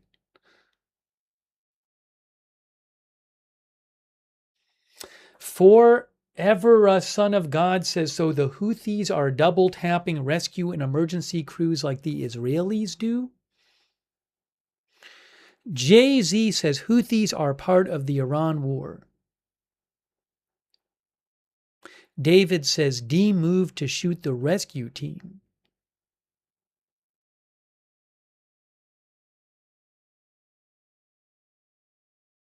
Levidog says they took the double tapping the rescue strategy from Israel. Althea Toon says unacceptable. Mac Daddy says and nobody doing nothing.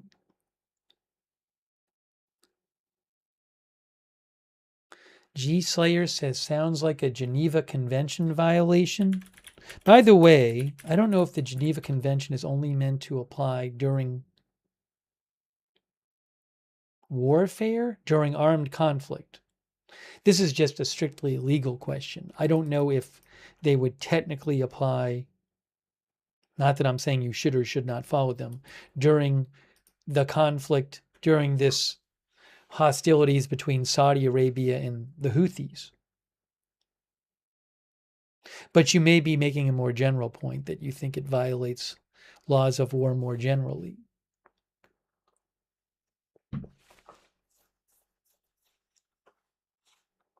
Mindcrime thinks no one cares about war crimes anymore.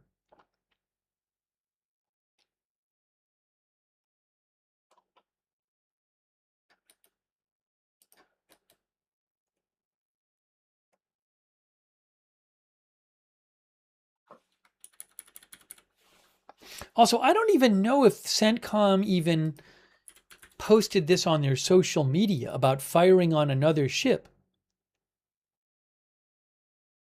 I don't think they did. Did they? Oh, no, they did.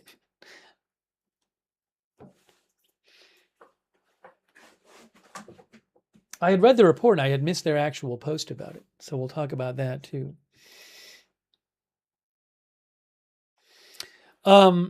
U.S. CENTCOM early. Now this was posted 2 days ago, but we were not. I don't think we've talked about it.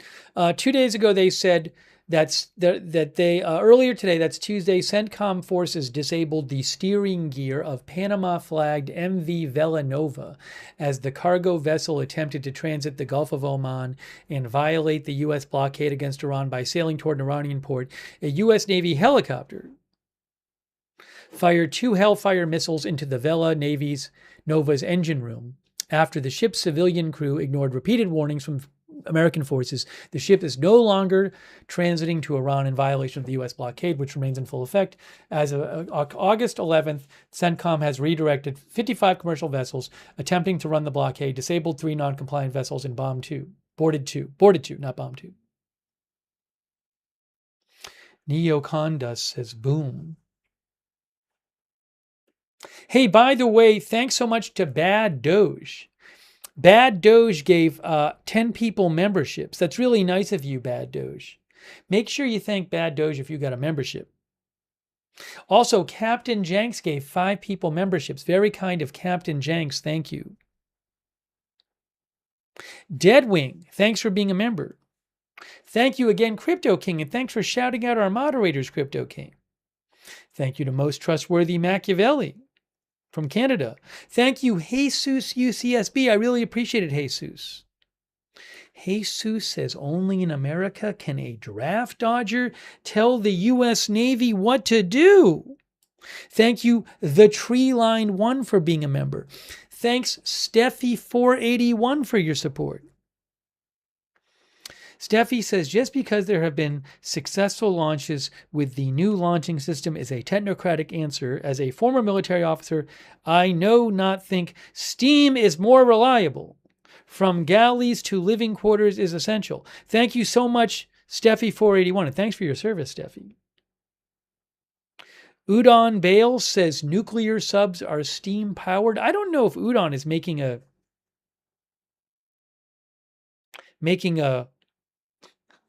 well, I don't know. There's different ways you could interpret that statement.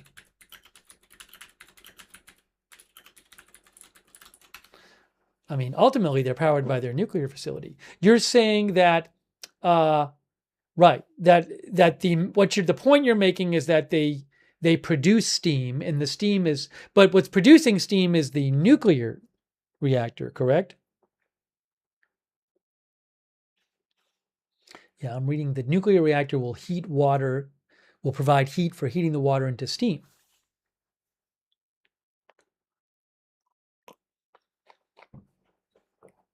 Interesting. Thanks, Udon Ball.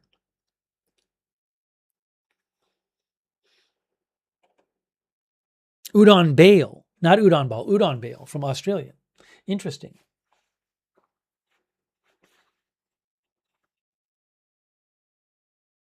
Gemini says a single nuclear fuel core can power a submarine for 20 to 25 years without refueling. The only limiting factors are crew food supplies and routine maintenance.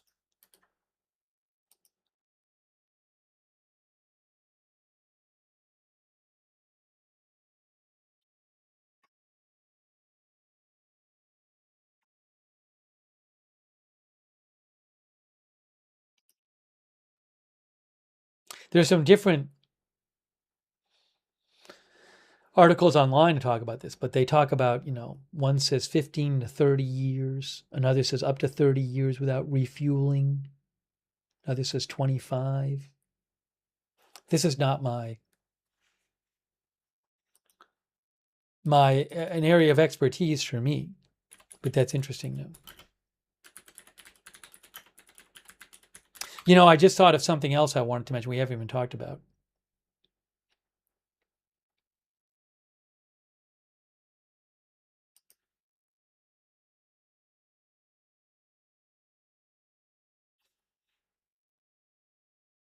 By the way, here's something from the EPA, kind of tangential to the stream, but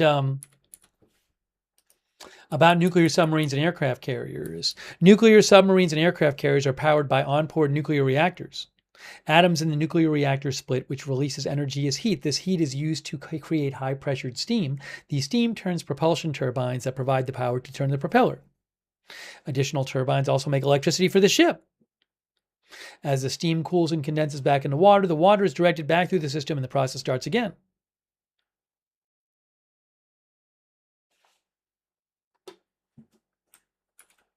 That's interesting.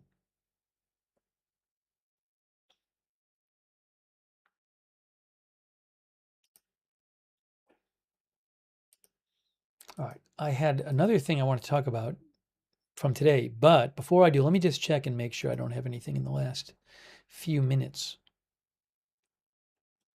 We are talking about the Iran war and some other stories as well.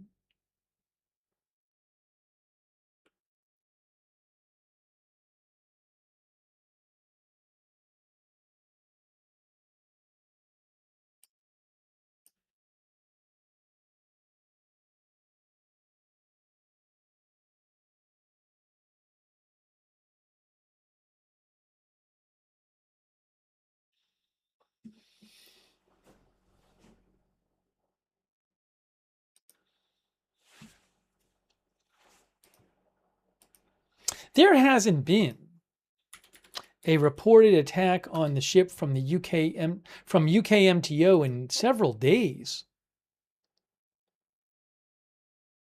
Well, no, 2 days, right? Because the UKMTO, the last one was the 11th. That's the one we were talking about. This one here was the one where the cargo ship got hit by the Houthis, apparently, and 6 people got killed. We were just talking about that. But in terms of the Strait of Hormuz, and then this one on the 11th in the Strait of Hormuz was the U.S. hitting a ship. So the last report of an attack in the Strait of Hormuz from the UKMTO is August 8th, 5 days ago. A vessel was struck by an unknown projectile. 5 days ago. Interesting.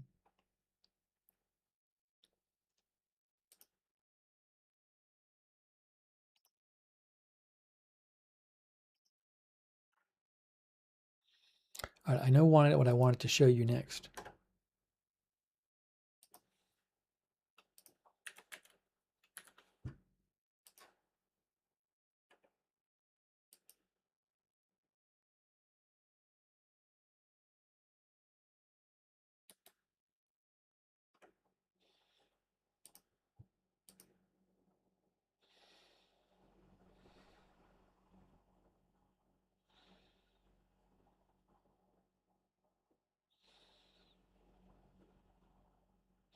Oh, we should talk about there's something else I want to mention too.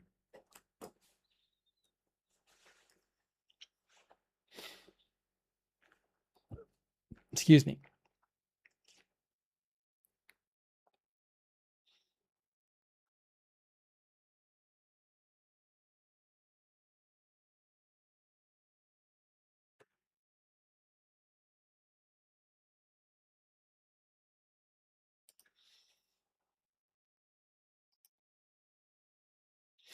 Oh, drones. I wanted to mention the story about drones that came out today. This was very interesting. Hey, shout out again to our mods. Much appreciated. Haley Girl and Ruth, thank you for modding on YouTube. On Twitch, thank you too. Surly Dev has been there. Thank you, Surly Dev. Linda Belk, Lowry, Misha over on X and on Facebook. Hang on. There's too much open on my desktop right now. Let's organize things a little better. Kay Lowry Body, Darren Charlo, Andrea Holder, thank you. Also, I believe that Darren Charlo served in the military as well. Thanks, Darren Charlo, for your service. So check this out. I don't know if you've seen this. Washington Post today. U.S. military has lost roughly 25% of its Reaper drones as Iran war depletes arsenal. You know, a number of times we have seen during this war reports in Iranian media that say that they shot down a Reaper drone. And I'll mention those and I'll say, well, I don't know if that's true. I have no idea. Apparently, some of the times it was true. This is the MQ-9 Reaper. And let me show you, this is the Air Force page for the MQ-9 Reaper drone. Primarily an intelligence collection asset and secondarily used against dynamic execution targets. Given its significant loiter time, wide-range sensors, multi-mode communication suite, and precision weapons, it provides a unique capability to perform strike coordination and recon against high-value, fleeting, and time-sensitive targets, says the Air Force. Tato says they look expensive. They are expensive. We'll talk about this.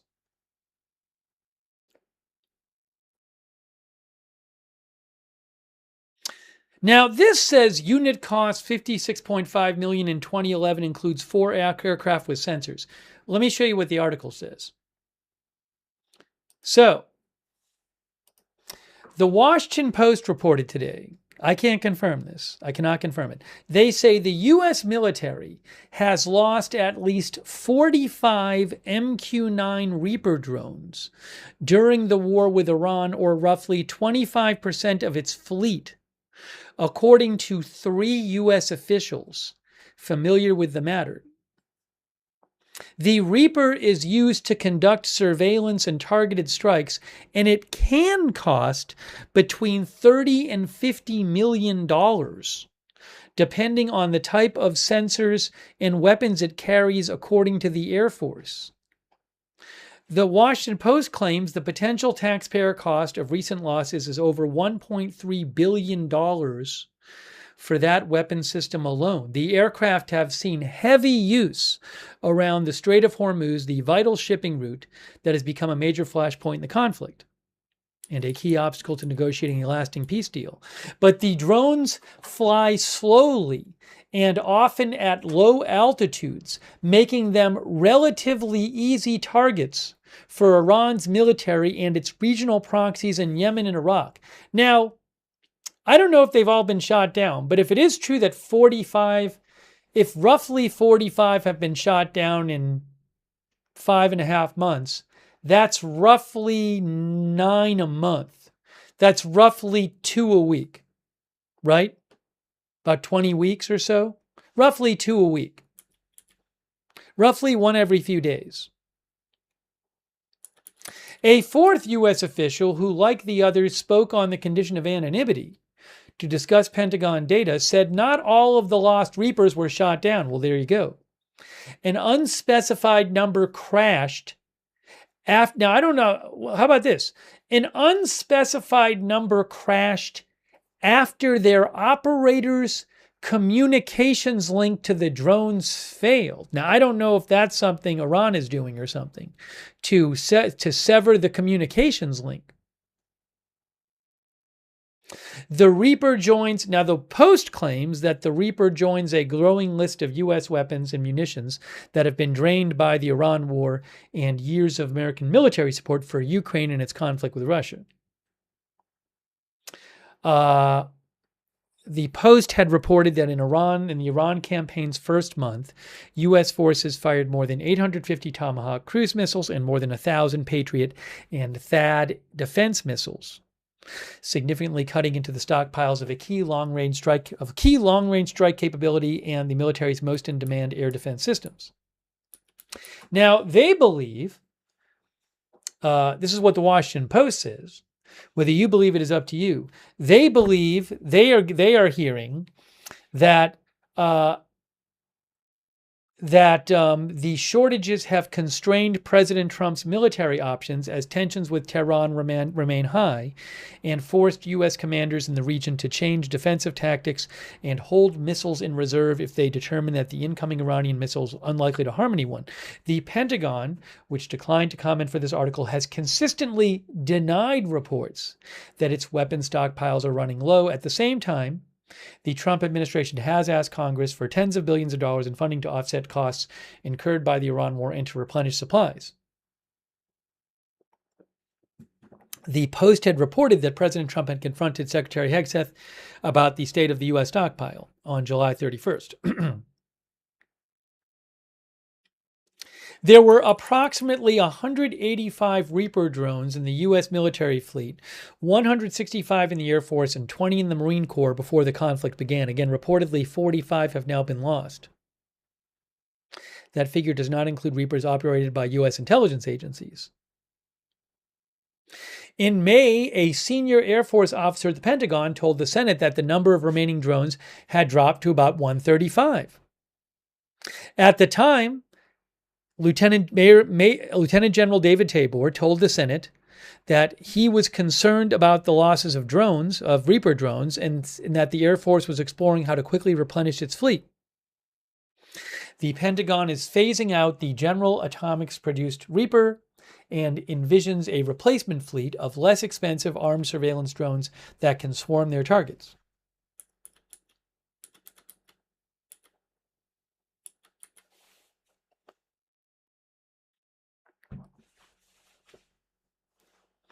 And by the way, regarding the THAAD interceptors used in the war, which defends against incoming ballistic missiles, the U.S. Missile Defense Agency's maximum production rate is 96 a year. But the Pentagon seeks 857 of them in next year's defense budget and almost 2,600 over the next 5 years. At current production rates, it would require approximately 27 years to fulfill the request. The AEI reported it takes almost 3 years to manufacture a single THAAD interceptor. Maybe there'll be some way to increase the production.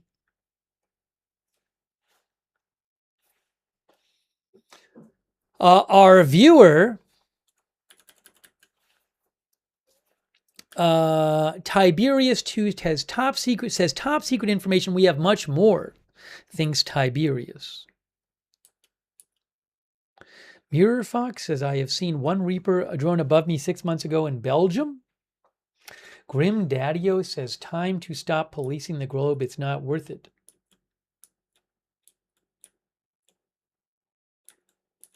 Jesse Fenn says, Ukraine has supposedly developed the best drones. I don't know if Ukraine makes drones like this. Are they making a lot of these large drones like the Reaper drones? That I don't know.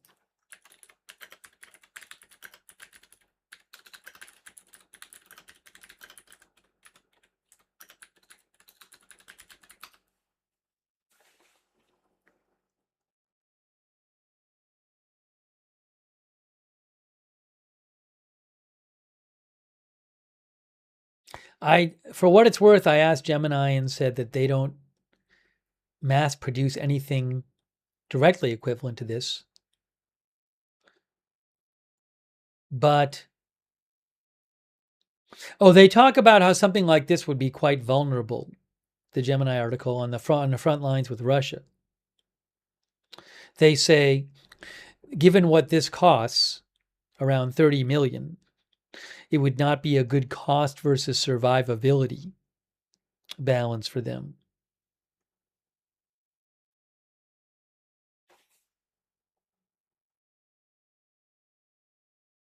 But look, we've seen, I was interested in this story, especially because when we've been covering, it's regular, it is a regular occurrence when we've been covering hostilities between the U.S. and Iran, that Iranian state media would say we shot down a Reaper drone. It happened very regularly. And again, I didn't know what to make of it.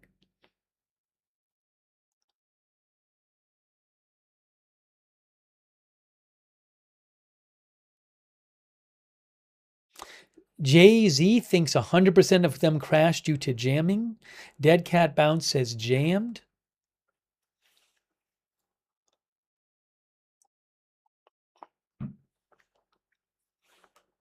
Belly Arm says they're for surveillance, not sending bombs. Well, according to the Air Force, it says they're primarily for intelligence collection, but can also launch weapons.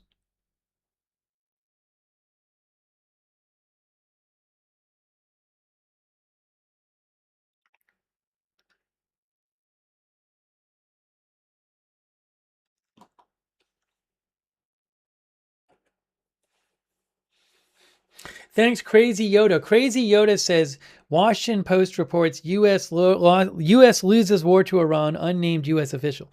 Thank you, Crazy Yoda.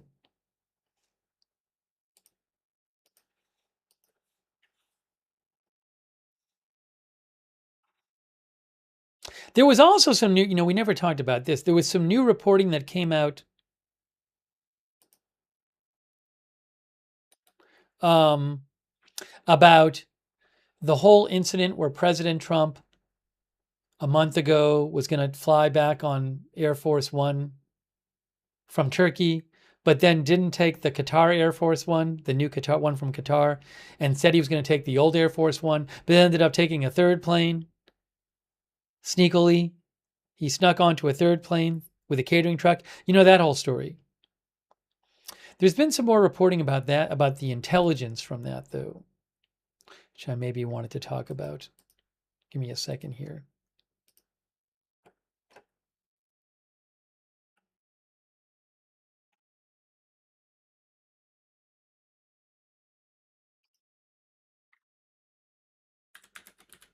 We might want to mention the earthquake, too. Oh, this was weird. I also want to mention this.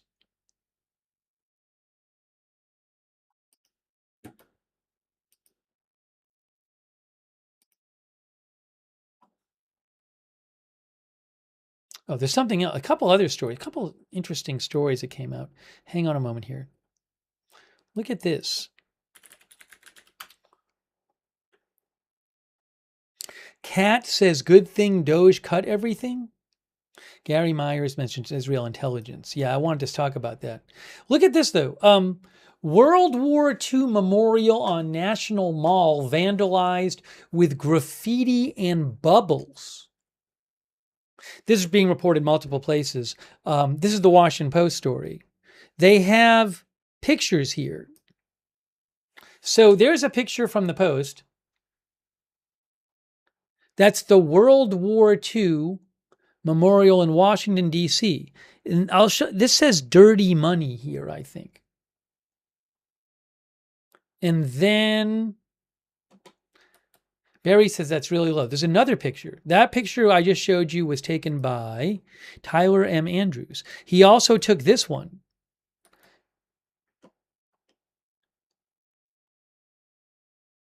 Wait, now is that? Hold on. What are we seeing there? I guess that's the memorial. Is this the? Are we seeing suds in this picture? Is that suds? I'm not sure what it normally looks like there. It says in the story, part of the World War II memorial in the National Mall was covered in soapy bubbles and red graffiti today in an incident the U.S. Park Police were investigating. Mountains of white suds appeared in and around the memorial's fountain by the Atlantic Arch. And red graffiti spelled out clean hands, dirty money beneath the arch. And red and green paint was splattered on some of the granite stonework. I showed you this photo from the Washington Post here.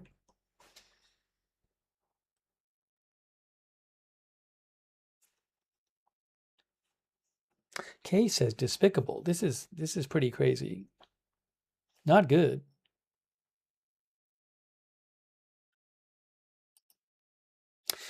Hold on. While the affected fountain looked like a bubble bath, the water in the rainbow pool continued to flow. The Interior Department, curious tourists and commuters gawked from behind police lines, and National Guard members yelled at people who strayed too close to the memorial. The Interior Department said, the vandalism that occurred is an utter disgrace and will not be tolerated. Our U.S. Park Police are on the scene and the investigation is ongoing. The public should know we will find the person responsible for this disgusting act. Workers arrived at around 6 p.m. to remove the graffiti. I mean, not only was it graffiti, it was bubbles. I think maybe this shows some of the bubbles. I'm not sure, though. Well, you see back here? David Joe Clothes thinks there are surely cameras. The perp should receive 10 years in prison.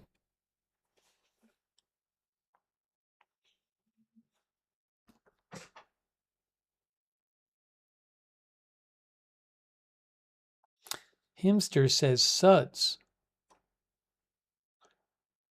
Reuters had something about this too. World War II memorial in Washington vandalized with bubbles and graffiti. Oh, but they quoted the Washington Post report. Dedicated in 2004, the memorial features 56 granite pillars around the edge of an elliptical plaza on the National Mall as a monument to the 400,000 Americans who died and 16 million who served in the armed forces during World War II.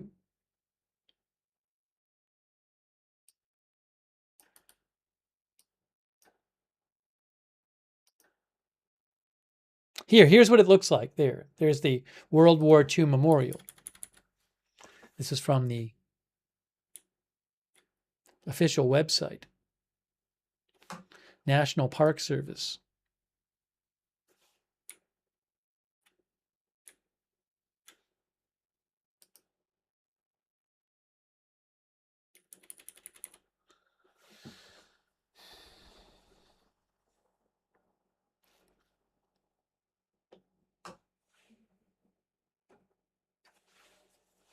Uh, 30 Days thinks bubbles equals clean up Washington and its dirty money. Monument equals... Where's the other thing? Now I can't find the rest of the comment. Hold on, I want to read some more comments. Sorry, I can't find the rest of the comment. Monument equals let's return to World War II ideals as a unified pure country. My interpretation says Pixie Lou. That's what Pixie Lou said that. Pixie Lou said that. 30 Days says you aren't supposed to play in it.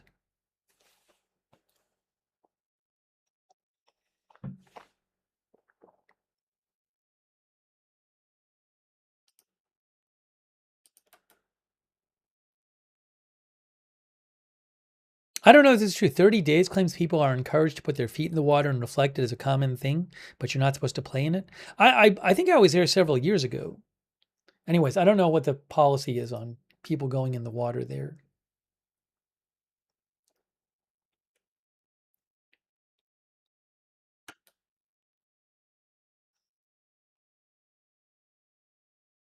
Haley Girl says, I've seen all the memorials and that is just not okay. I wonder when this person did this. I mean, this couldn't have been done in like 3 seconds if they put bubbles in and also graffiti.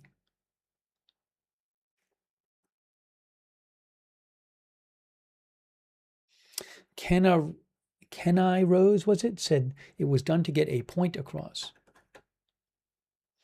Chris N says we need more cameras, I guess.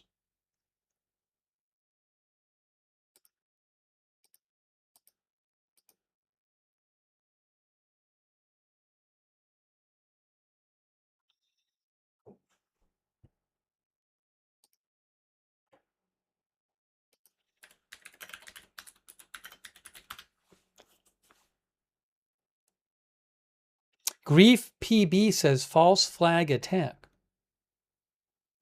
Oh.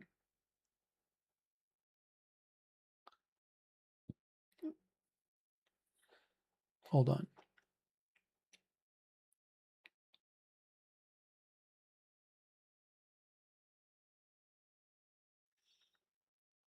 Hold on a second here.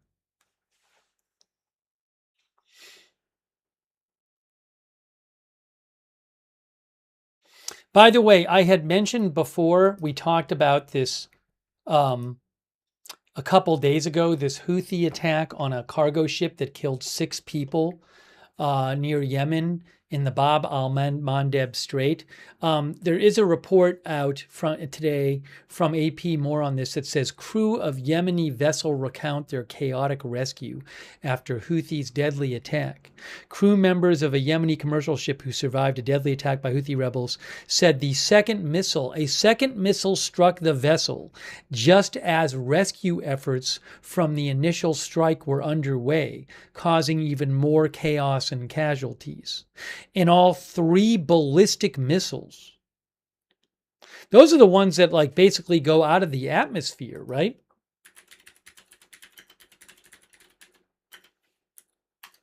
Those don't, they go high into the air or space. They don't fly They don't fly close to the ground.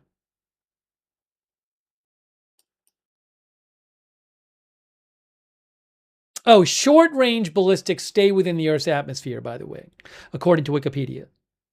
Most larger ballistic go outside the atmosphere. But these missiles go up high. So crazy. So these were 3 ballistic missiles which hit this ship.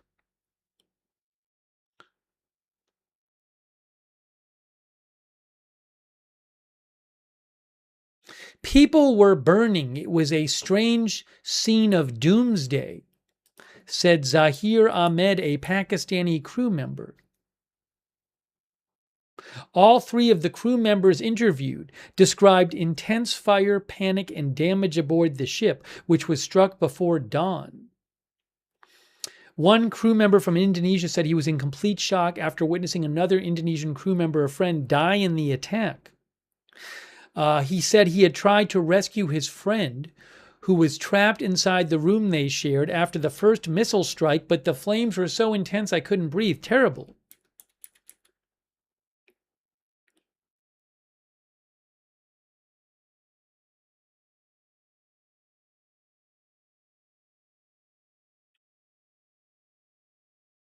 I mentioned that the Houthis, they have this military naval blockade they've set on Saudi Arabia. But I also I don't know if they attacked this ship because, I mean, they do have an ongoing civil war with the government forces in Yemen. So I don't know. I still don't know why this ship was attacked particularly.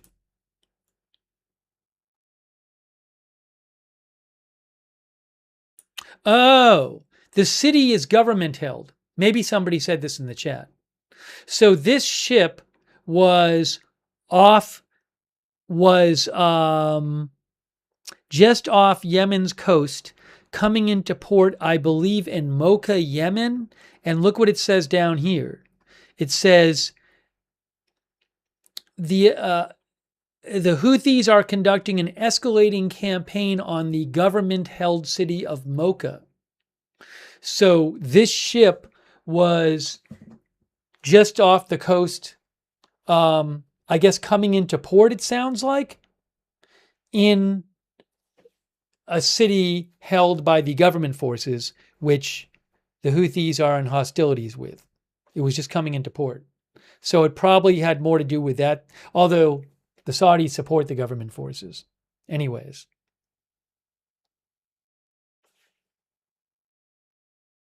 That's from AP, but I wanted to mention that as well.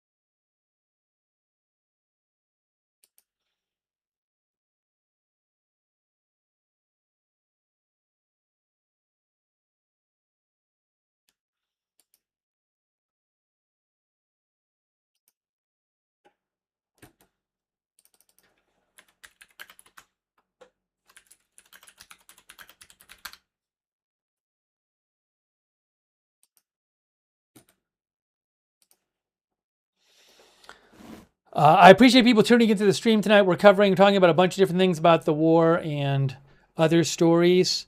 War is kind of in this strange place where the war is still ongoing, but there's no active fighting right now that we know about between Iran and the U.S. What's going to happen in the coming weeks and months? I don't know. I have no idea.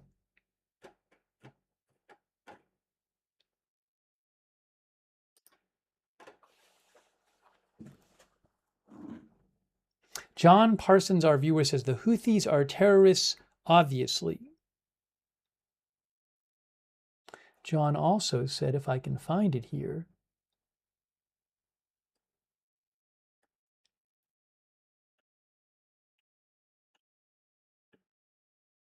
now I can't find John's comment.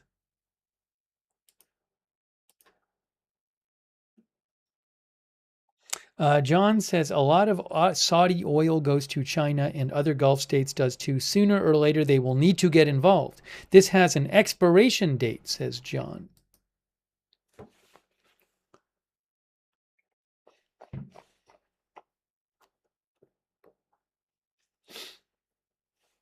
Oh, I wanted to mention this. So we were talking about this Air Force One story.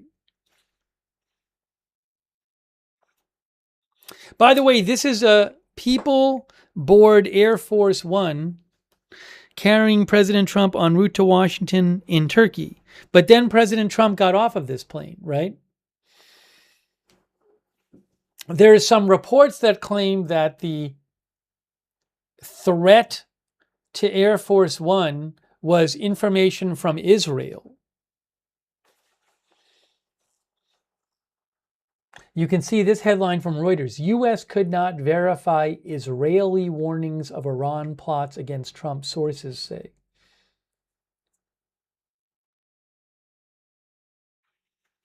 My mind's praise says even the government doesn't believe it. Hold on a moment here.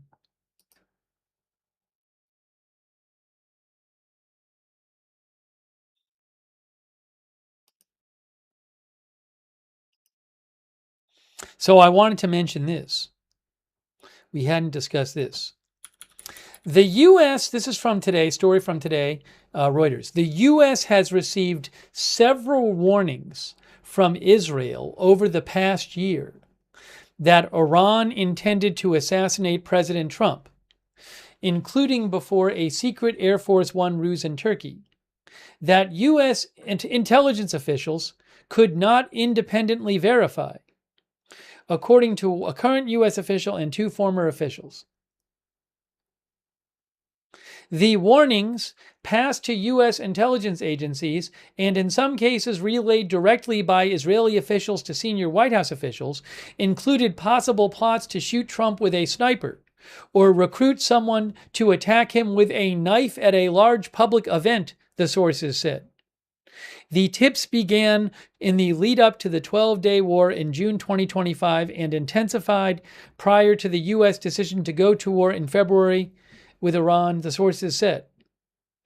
The most detailed warning from Israel came ahead of the NATO summit in Ankara in July, the U.S. official and the other person familiar with the matter said. Israeli officials briefed the White House about intelligence that indicated that Iran may try to kill Trump, potentially with a shoulder-launched missile, while he traveled on Air Force One for the summit, the officials said. The U.S. intelligence community has long assessed that Iran wants to retaliate for Trump's killing of Iranian military commander Qasem Soleimani in 2020, but the CIA has not been able to corroborate some of the specific threats against Trump's life shared by Israeli intelligence since early last year, the official said. In the case of the NATO episode, a Turkish official said the country's intelligence agencies also did not have any evidence to corroborate the Israeli claim about the threat to Trump's life, an assessment that Turkey shared with Americans. Despite the lack of verification, White House officials in the Secret Service have taken steps to mitigate the threats out of an abundance of caution, including an extraordinary deception operation during the Turkey trip that included moving Trump from Air Force One to a different aircraft for his flight out of the country in a catering truck. Reuters says that episode underscores how Israeli intelligence is influencing the Trump administration's decision-making about Iran at a time of heightened tensions with Tehran and broader agreement between U.S. and Israeli intelligence assessments on Iran's threat overall.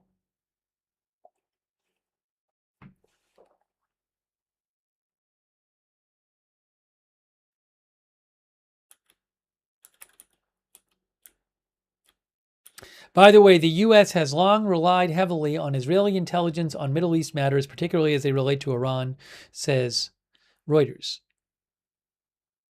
The current and former officials said Israeli intelligence on Iran typically flows to the CIA or the NSA through formal channels and is subsequently analyzed, two former U.S. officials said.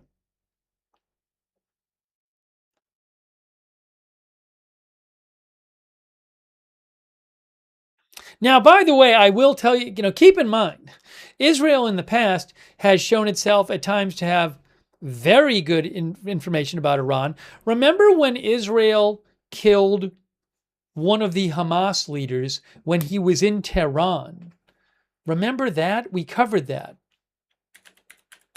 He was at believe a government housing complex or something.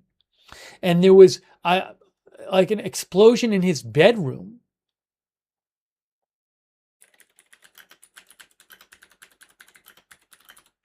My Lord says Israel intel knows almost everything. That was Ismail Haniyeh. Assassination of Ismail Haniyeh. We covered this. The political leader of Hamas was killed in 2024 along with his personal bodyguard in Tehran. He was killed in his accommodation in a military-run guest house after attending the inauguration ceremony for the Iranian president. Differing reports emerged as to how he was killed, says Wikipedia, ranging from a missile strike to a remotely detonated explosive device previously hidden in his bedroom.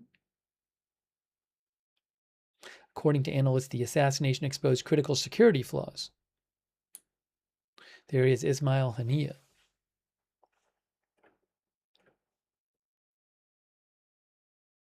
Yeah, I believe he was the political leader of Hamas. So he did. I believe he was involved in a lot of the negotiations for them because he was the political leader. I don't remember the specifics. Let me take some comments for you guys.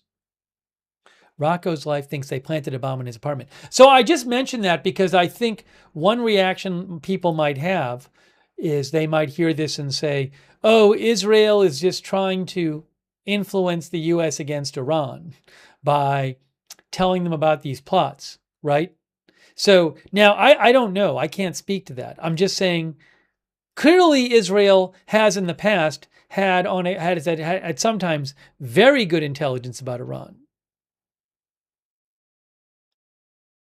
I mean, also at the start of the war, Israel and the U.S. killed, the supreme leader and other top Iranian officials.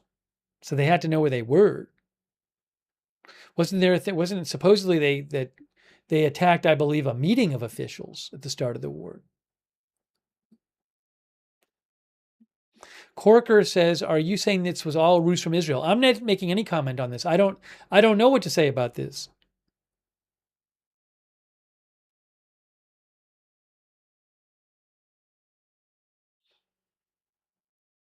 Struggling Mon says, crazy anyone believes this. You mean the Israel claiming that there was an Iranian threat on Air Force One?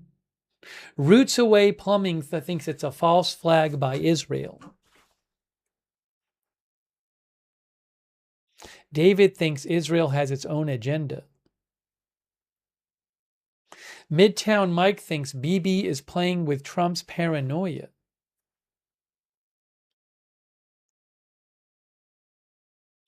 David Joe Clote says Israel passes on an assessment and it's up to the CIA, up to the Secret Service to decide what to do.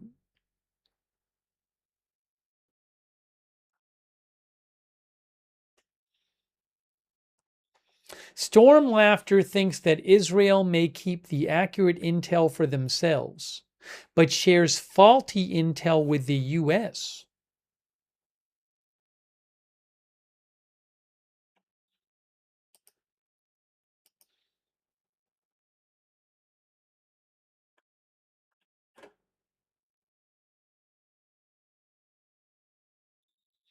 Claudiot says the supreme leader wasn't hiding. I don't know about that.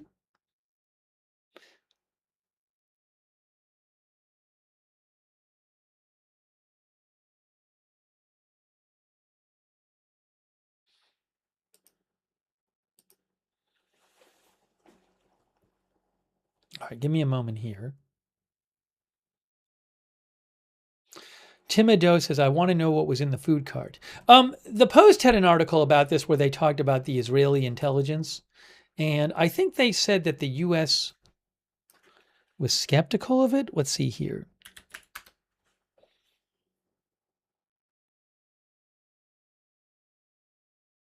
Yeah, so the Post reported, again, I can't confirm these reports.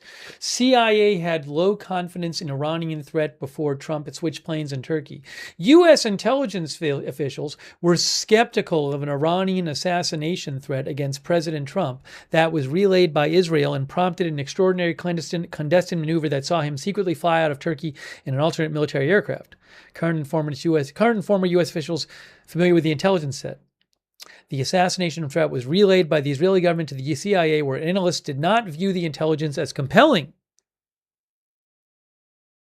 Another official called the reports of threats against Trump's life Israeli-derived, not U.S.-generated, and viewed as low confidence. Again, I cannot verify this.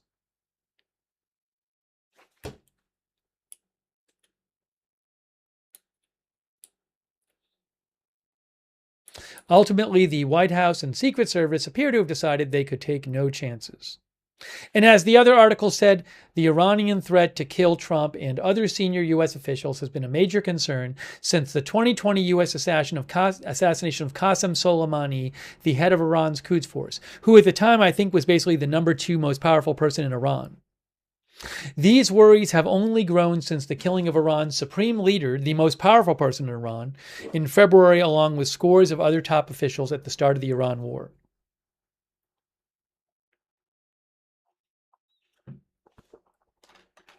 One official said that in spite of the questions about Israeli intelligence, the elaborate plan enacted by the Secret Service in Turkey was done out of an abundance of caution.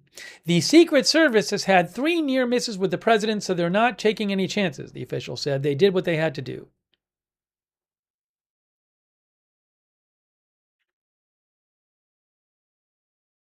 Also, the aircraft that took Trump from Turkey to the UK was escorted by F-16 fighter jets, according to 2 U.S. officials. David says, so would people prefer that Israel say nothing? Ida Solomon says, stop blaming Israel for everything.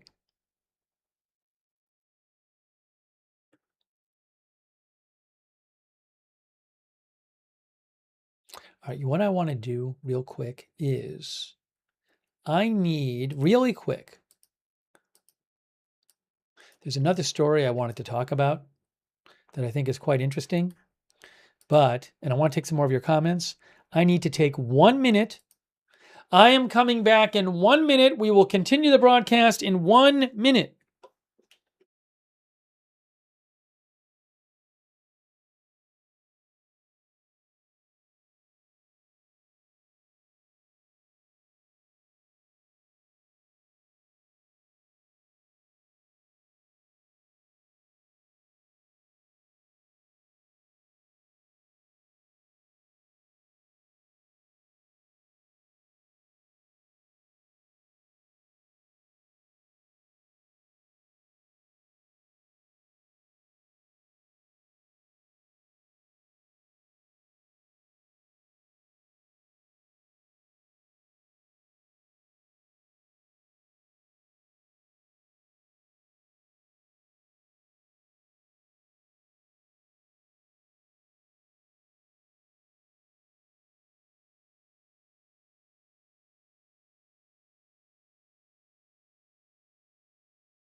That was more like 2 minutes, I think. Hey, thanks to Jewish Pickles for being a member, by the way. Don Stellan says Israel wouldn't listen to the U.S.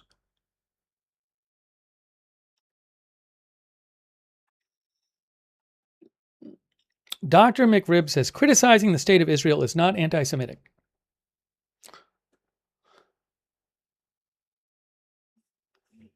Raisback says good thing Israel said something and we had no clue. And we had no clue, question mark.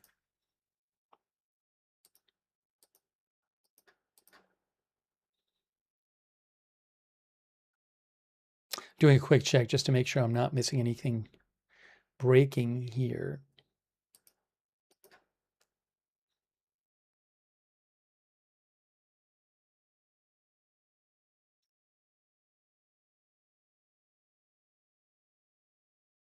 Jonathan After Dark mentioned that at the end of the month, the press secretary is leaving. I think we already talked about that.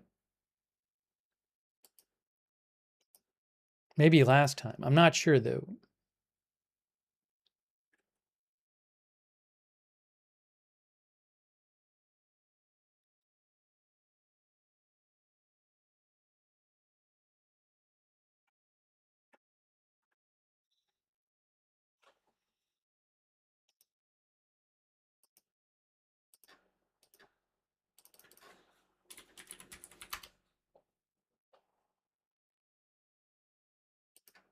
Yeah, she is leaving at the end of the month.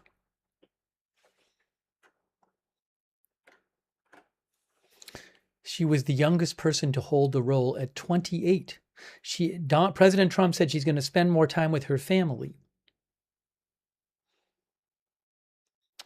Canada Stu says, is she going to Fox News? That's a good question. Haley Girl says, tough job, especially with a new baby.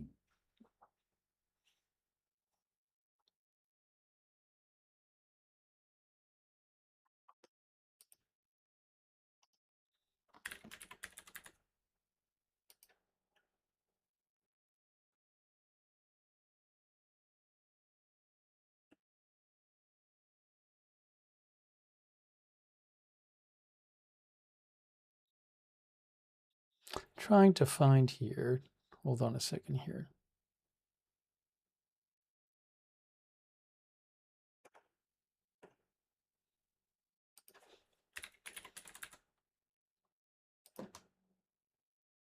Yes, she had posted, and she posted a whole announcement saying, serving as White House press secretary for the past year and a half has been the honor and adventure of a lifetime. She said, being a mother and welcoming a new baby while working one of the most demanding jobs in the world has been the most rewarding yet challenging season of my life, to say the least. She says, since returning to the White House after the birth of my daughter, I have felt in my heart I cannot be the best mom to my two young children that my two young children deserve without devoting the constant time and attention required of the White House press secretary. And that is why I have ultimately made the bittersweet decision to depart the White House and embark on a new chapter in my life. President Trump has asked me to continue serving as a top advisor to him on the outside, and I will always remain a vocal advocate for MAGA and the Republican Party. Then she said our country is facing an existential threat from an increasingly extremist Democrat Party that seeks to destroy everything great about America.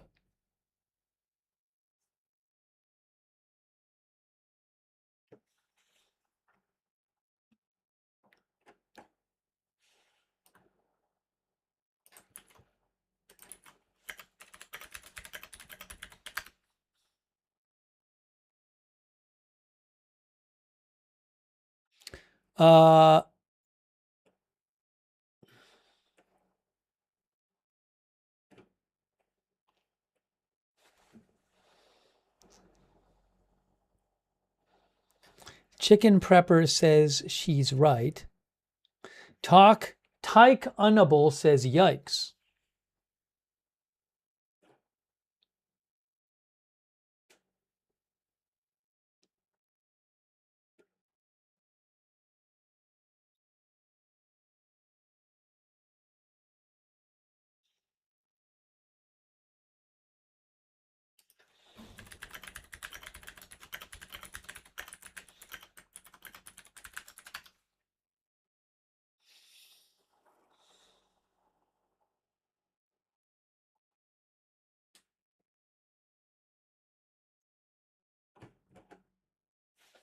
We have some strong views on multiple sides about Carolyn Levitt in the chat.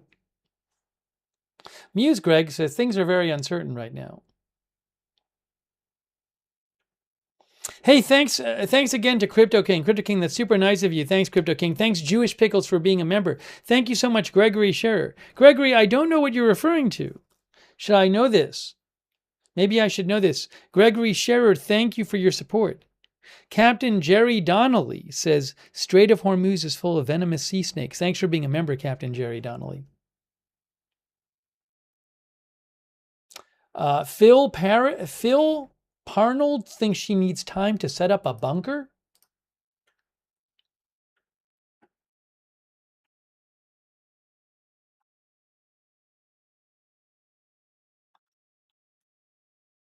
I did want to mention this story. I thought this was interesting. Hang on a moment.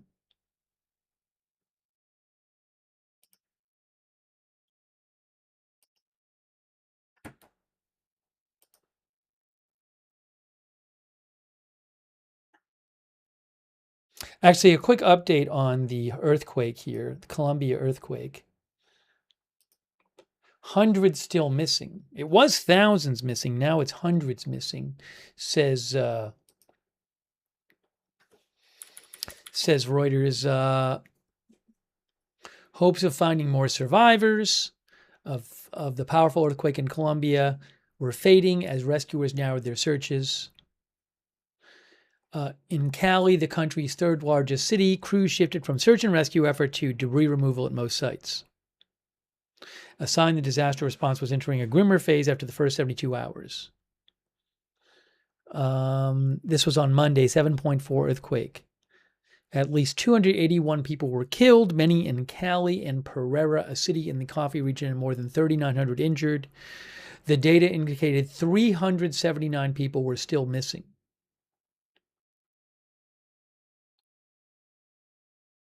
There is a video here that Reuters posted that I want to show you from today.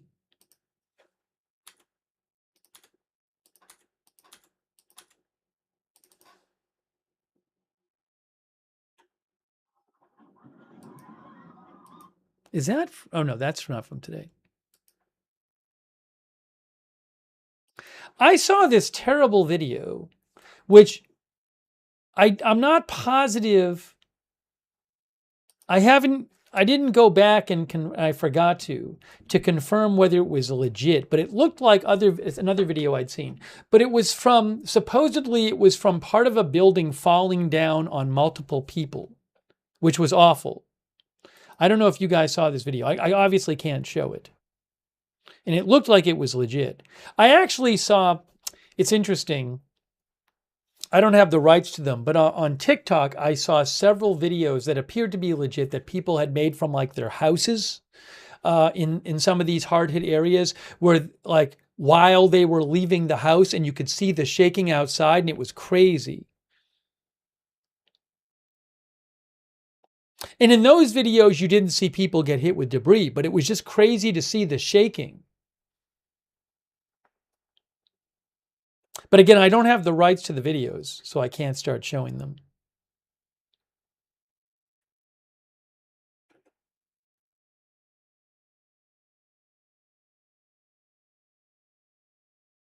If you're on TikTok and you go to TikTok and you search for Columbia earthquake, you'll find some of these things.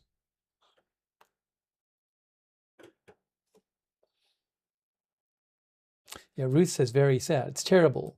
Scary though, went on for a long time. Here's a video here from Reuters from today. It says a nurse lives in her heavily damaged home after major earthquake struck Colombia.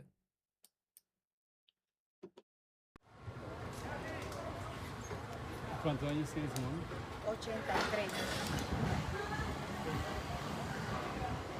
Aquí en esta con mi mamá de 83 años, mis hijos ahí en la cocina. I was here in this room with my 83-year-old mom. My kids were there in the kitchen. When the first piece of wall fell, we tried to get out. It was about 30 seconds later, and we moved a little, and the bathroom wall collapsed. La pared del baño, The bathroom wall and the rest of the wall there. The debris ended up in the yard, and my son was opening the door when the one across from him fell. y mi hijo estaba abriendo la puerta cuando cayó el del frente.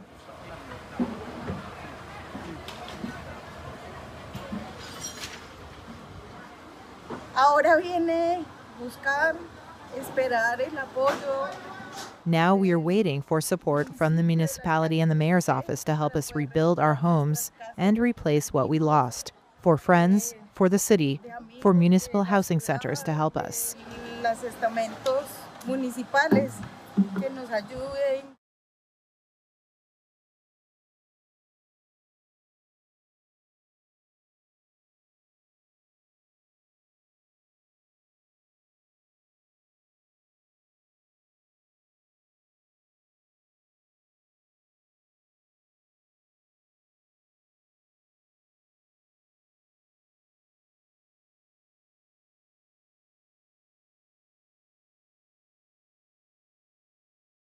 I am muted. I'm sorry, I'm muted.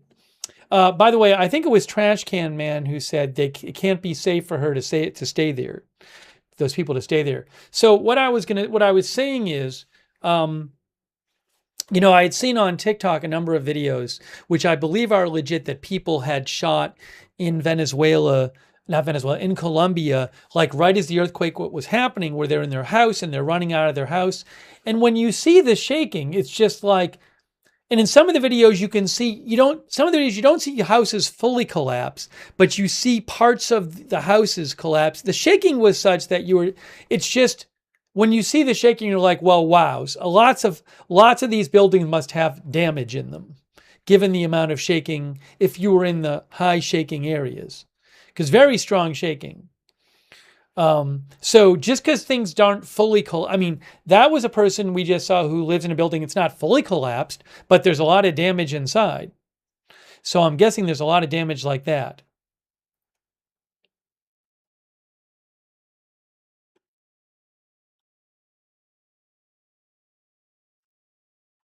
Let me just see something here.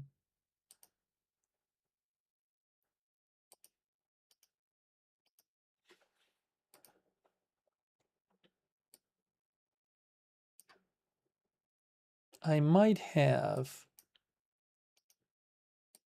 Why is this not working?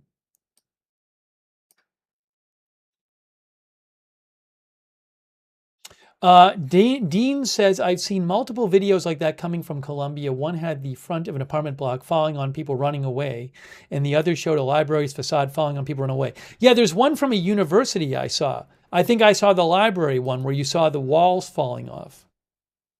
Again, I don't have the rights to it.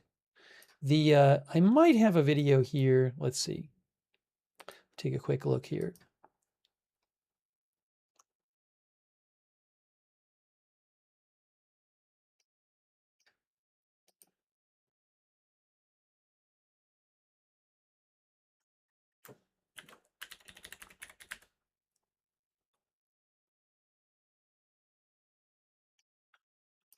Let me just grab a couple videos from today.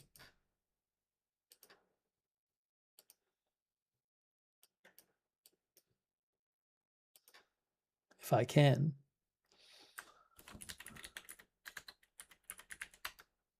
Oopsie. All right, I got a video for you. And let me just see if I can get another one.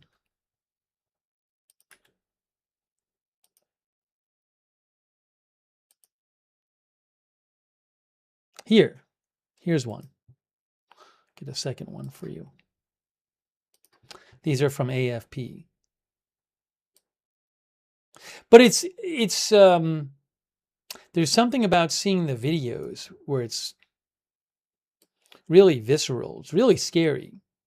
Again, these were people who they didn't get hurt, but really scary videos. And again, the shaking went on for a while.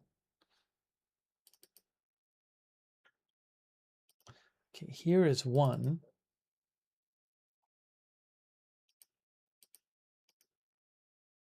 This is a video from AFP from today from Pereira, Colombia. I guess that's a particular rescue site in Pereira.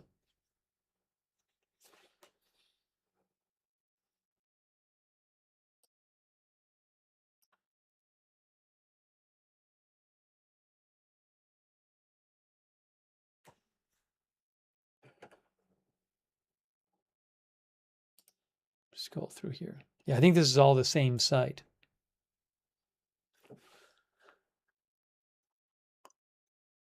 I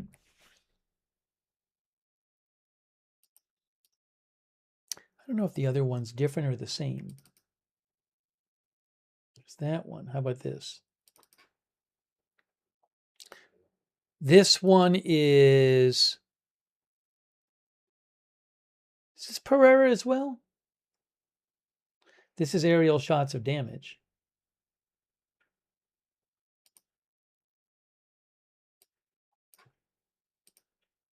This is in Pereira.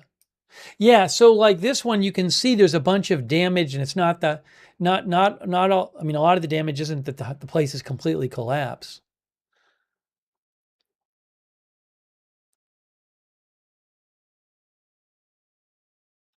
Pereira, Colombia. That's what this is from AFP.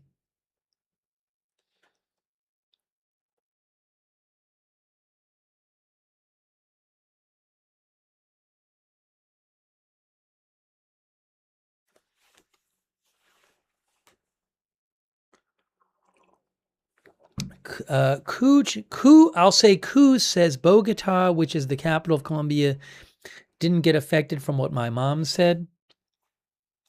I'm not aware of serious damage reports from Bogota, but I'm not positive. But I don't remember seeing big damage reports from there. But I don't want to categorically say that.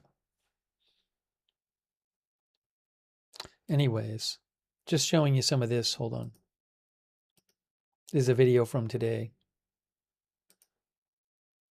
But I think a bunch of this damage is stuff you're not going to necessarily be able to see. Yeah, I mean, like, see, like these houses over here, right? I don't even know if these are livable anymore. Things like this, where they're technically still standing, but see, like there. I think this is on a loop now. Anyways, I wanted to show you that. Kajursti says, I admire people helping others in the aftermath while they are facing tragedy themselves. Hey, something else I wanted to mention. This was a story. I know we talked about a lot of Washington Post stuff today, but they had a bunch of interesting reports recently. And there was another report they had, which I wanted to mention, which is, where is it here? About, is it Ecuador? Oh, look at this. Covert CIA program said to be behind mysterious attacks on Galapagos boats. The mysterious strikes targeting multiple Ecuadorian fishing boats near the Galapagos Islands this year was carried out as part of a covert CIA program, the Washington Post has learned.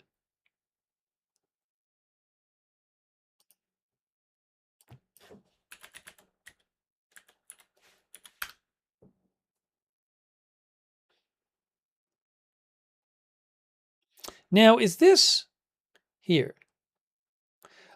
Islas Galapagos. There's Ecuador there. There's the Galapagos Islands. Now, what am I thinking? This is Patagonia down here, right? I'm thinking, okay, so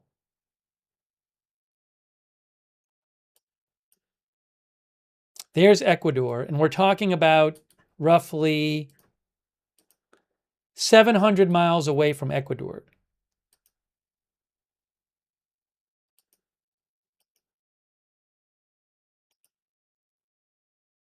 I don't know all these islands. I'm looking them up. There's Santo Toma. You can stay on that one. Anyways, maybe some of you have been there, to the Galapagos Islands. Architect of Dreams says fishing boats, quote, fishing boats, quote, fishing boats. So the mysterious strikes targeting multiple Ecuadorian fishing boats near the Galapagos Islands this year were carried out as part of a covert CIA program, the Washington Post has learned. While many details about the agency's involvement were not clear, one person with knowledge of the matter said the strikes were part of a covert action program, a type of secret operation overseas that is approved by the president, but where the role of the U.S. government is not publicly acknowledged. That person spoke on the condition of anonymity. No agency or government has claimed responsibility for the incidents, including the disappearance in January of a fishing vessel and 8 of its crew members. The CIA's involvement, says the Post, adds a new and secretive dimension to the Trump administration's otherwise highly publicized campaign against alleged drug traffickers at sea. It was not clear whether other actors were involved, such as private contractors or authorities from other countries. The CIA declined to comment. Several members of congressional intelligence committees declined to comment. These strikes are separate from the Pentagon's campaign against alleged drug boats that began last fall. Those strikes have been fiercely criticized by human rights groups and some Democratic lawmakers who say they are extrajudicial murders. The administration has justified the strikes by equating narco-terrorists with militants assaulting the United States. The 8 missing Ecuadorian nationals were aboard a 52-foot long-line fishing boat called the Fiorella. The men on 2 boats that were struck in March, the Negra Francisca Duarte II and the Don Baca, all survived. And then these are the 3 boats. Those are pictures of the 3 boats. Right there. Fiorella, La Negra, Fea, Duarte, and I can't read that one. Something Maca. That's from the Post.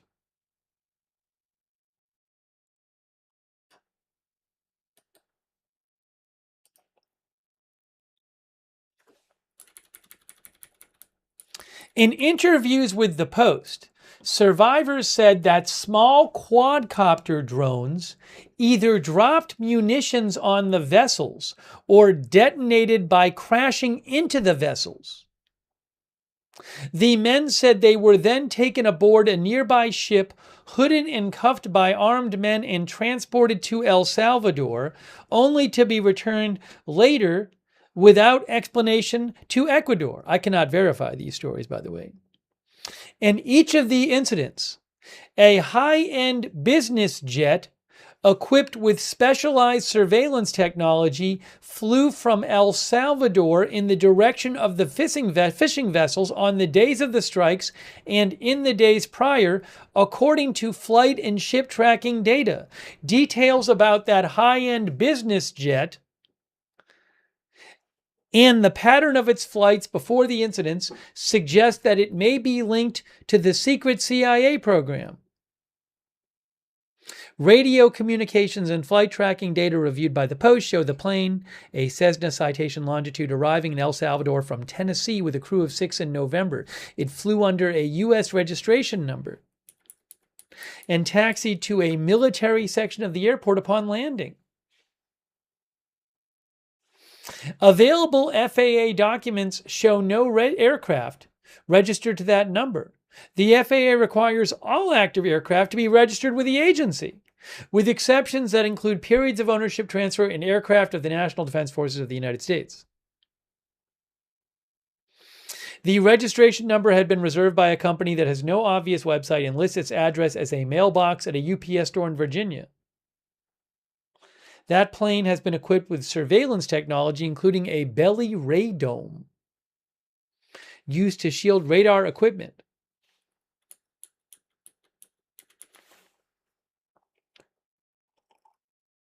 The Post says the 3 incidents have alarmed human rights organizations, spurred by a probe by a prosecutor in Ecuador, and left some Democratic lawmakers pushing for answers. Ecuador's armed forces did not respond to requests for comment.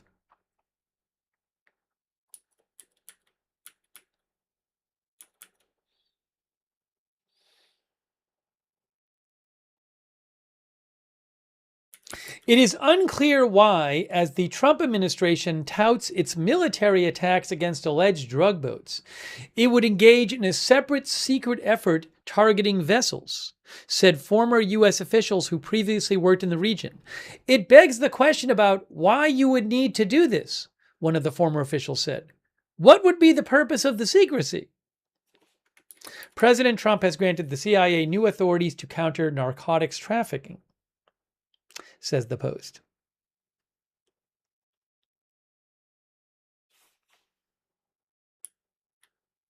No evidence has emerged that the crew members were involved in drug trafficking, and survivors have told the Post they were merely fishing, but the Galapagos Islands have increasingly become a hub for drug traffickers, where local fishermen are known to pick up jobs delivering gas to smugglers heading to the United States. Oh, I guess the flight is FENIX 701? Can we look this plane up on Flight Radar 24?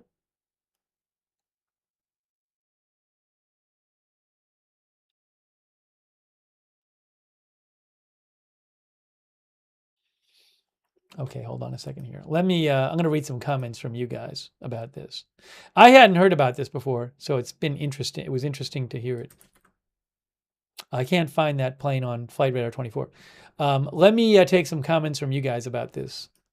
I found the story interesting. Oh, here's the surveillance. See that plane right there? Hold on. It says, where is this? The surveillance aircraft FENIX 701 at El Salvador's Ilopango Airport in December. So this is a picture of the plane that they were talking about, this mysterious plane that had come from America.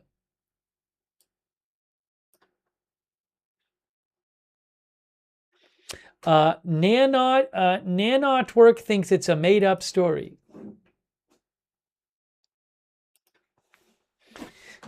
Tot says, all very sinister. One of our viewers claimed the prosecutor was unalived yesterday. What was this? Does it say it in this story or another story? I hadn't heard that. They don't mention a prosecutor in the rest of this being unalived.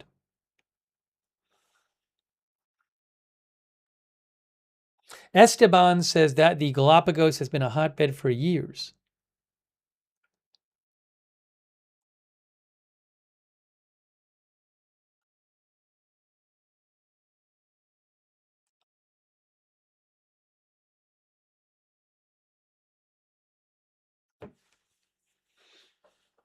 Riri Patton says, well, sure, a lot more happens than we hear about. R425 says, sounds like they got the story from Candace. Marisol says it's really a mysterious island, the Galapagos Islands.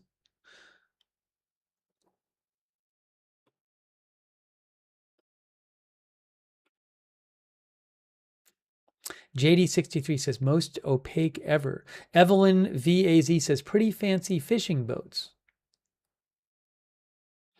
Jacques Hollander says it will be 50 years or more before the CIA ever speaks on anything, and even then it's classified. Wall Street says high-value targets, perhaps. Barry thinks the CIA operations side is out of control.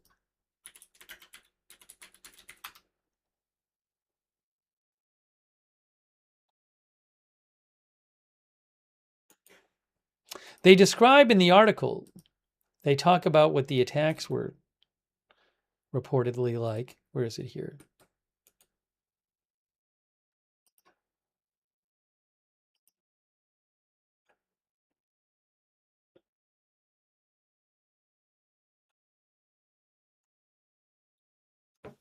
Here, this is talking about one of the planes, one of the fishing boats. The Don Maca set out in March.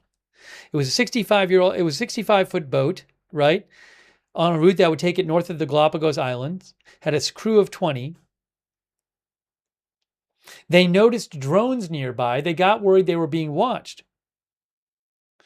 One of the men recorded a video of an unidentifiable white aircraft in the distance and sent it to his father.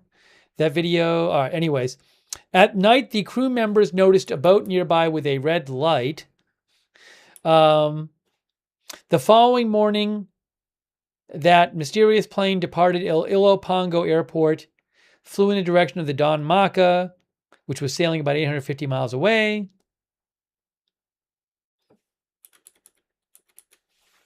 Uh, 4 hours later, the plane then returned to the airport at 1 p.m. 4 hours later, as the cook aboard the fishing boat was making ceviche, he spotted a drone and waved at it. The drone appeared to drop a small black tube at the time. An explosion shook the boat. The windows of the boat's cabin shattered, Palacios said. One crew member began bleeding from his eyes. The men rushed to the front of the boat as a second hit from a second drone left the boat's motor disabled. A fixed-wing drone, which he estimated to be at least 13 feet long, circled above. He waved a T-shirt in the air as he pleaded for help from a nearby boat, a video shows.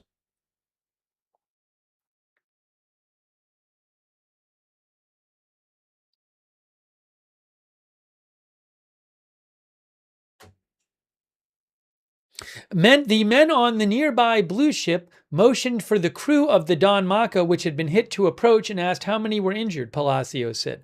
Once the fishermen were on board, they said armed men immediately handcuffed them and covered their faces with hoods. He noticed the men were wearing khaki uniforms and carrying long brown rifles. Some were tattooed. He estimated there were more than 20 people on this other boat, and with the exception of 2 Spanish interpreters, most seemed to be speaking English, he claimed.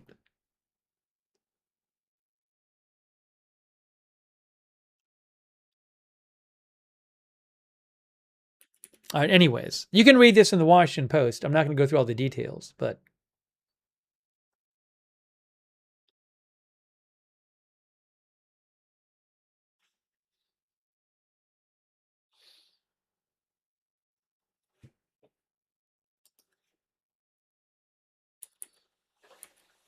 they say the Trump administration has found a close ally in Salvadoran President Bukele, whose aggressive crackdown on the country's gangs has led to a major reduction in homicides and inspired a wave of right-wing leaders across Latin America, including in Ecuador. In doing so, he's imprisoned more than 1% of El Salvador's population, curtailed civil liberties, and consolidated his grip on power. Maritime smuggling of cocaine has soared in the region's waters, and the Bukele government has touted the Navy's recent interdictions at sea.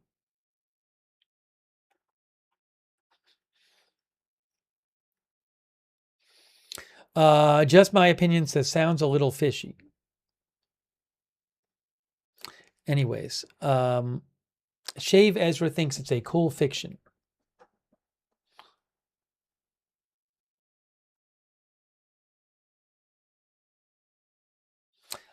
I cannot confirm the story. I just thought it was an interesting story. So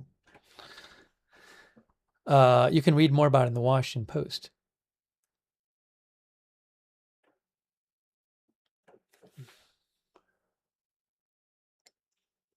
Grizzly John Adams says CIA whenever there's an island with a runway.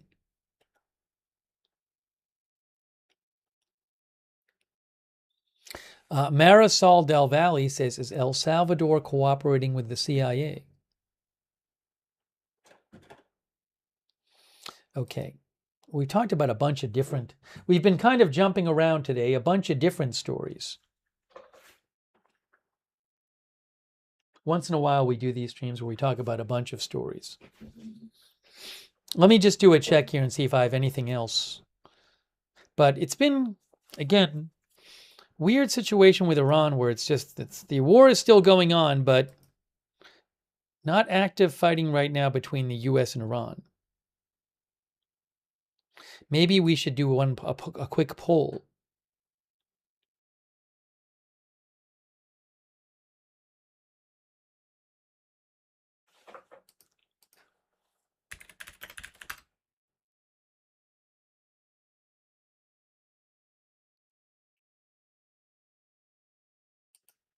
We might have asked this one before, but I want to ask it again.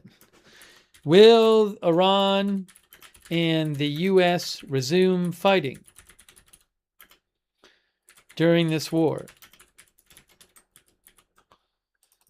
That's our question. Oh, where did my poll go?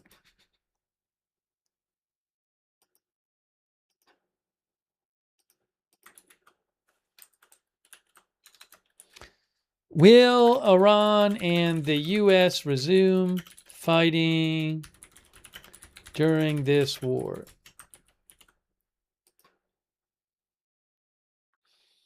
I am going to post this poll right now. Well, it's already posted on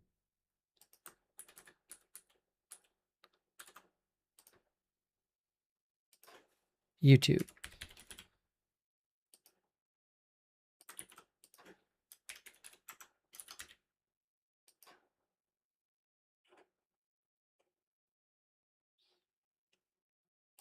Okay, it's now posted over there on Twitch. I'm just posting it on Facebook.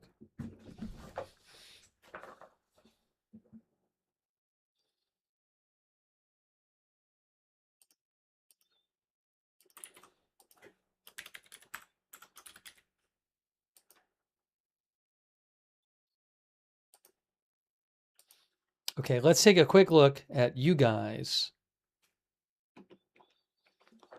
looking at the poll.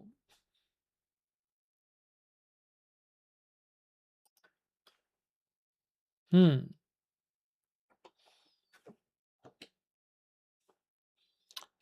well,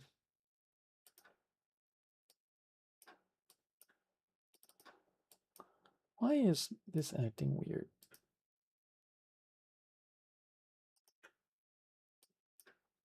We'll put the poll over marine traffic, Strait of Hormuz. Oops. All right. The poll. Will Iran and the U.S. resume fighting during this war? 87% say yes on YouTube. 75% say yes on Facebook.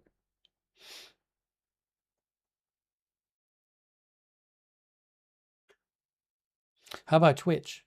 Now it's 50-50 on Facebook, actually. How about Twitch? Twitch says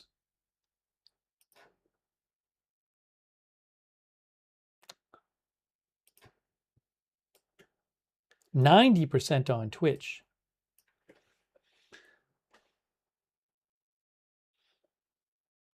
The architect of dreams thinks it will be horrible when it restarts. Wise Night Owl says not the same way it's been anyway.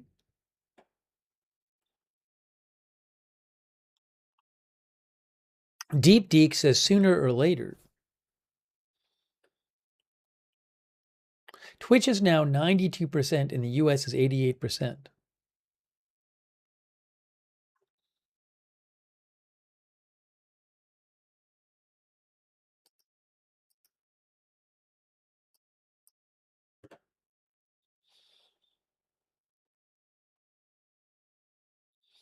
Blob Rohrman says it's almost like the war ran out of gas.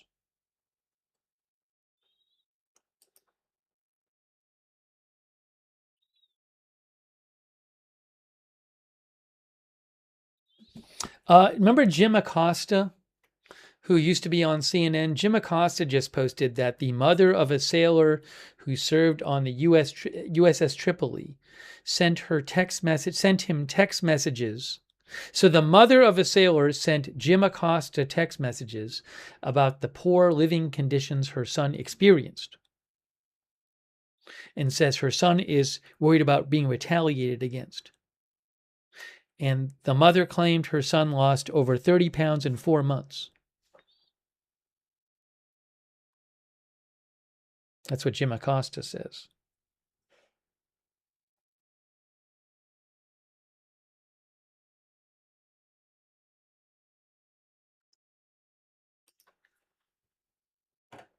Thanks for voting in our poll.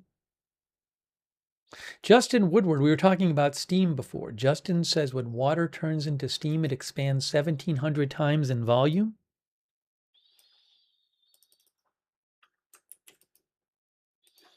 Thanks, Justin, for writing in.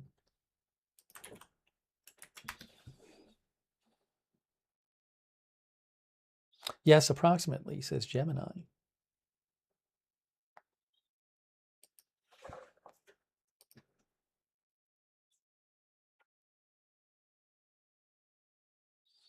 Then Murph mentioned something from the New York Times. Hold on, let me see this. Hold on a second.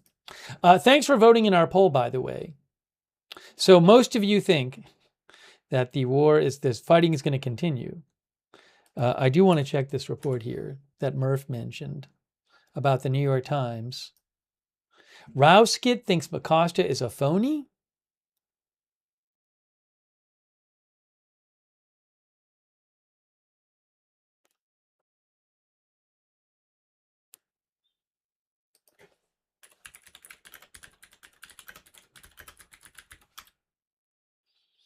Louis Liu says steam runs the world. Yes, the New York Times reported 2 days ago that U.S. officials said, the New York Times says, U.S. officials said the Iranians knew specifically where Mr. Trump was staying in Ankara, including which floor of the building.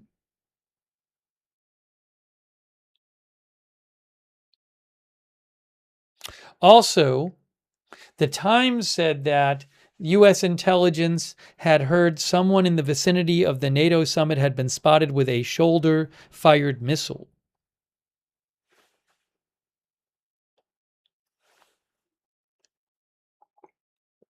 It was a short article in the Times 2 days ago.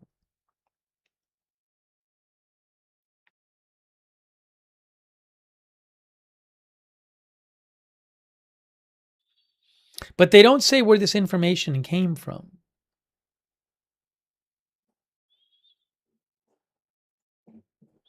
The information, they say, was deemed sufficiently credible to switch Trump on a different plane. I don't know if that's something that it sounds like the U.S. got that from somewhere else, but I don't know where they got it from. It doesn't say. Anyway, we talked about that earlier in the stream. We talked about other aspects of that. I cannot say what exact information the U.S. had and where it came from and how the decision making went on that. I think we're getting close to that time, though. Oh, by the way, wow, Bad Doge. Hey, Bad Doge, that's so nice of you. It's very generous of Bad Doge. Thanks for supporting the channel, Bad Doge. Very kind of you. Also, Ken Lance. Ken from Australia, thank you. And also, Most Trustworthy Machiavelli. Very kind of you. And Tony C. Sr. Thanks, Tony C., for being a member. Oh, there's one other thing I want to mention.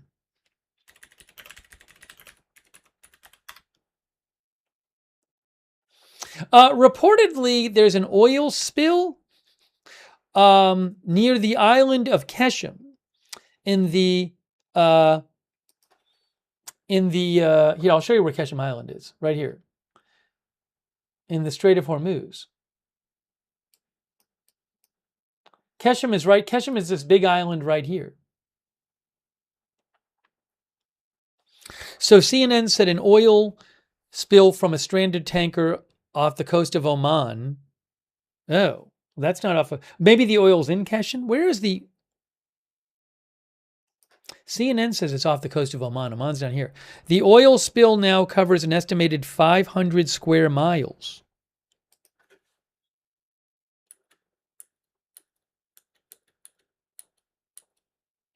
CNN said Greenpeace told them that.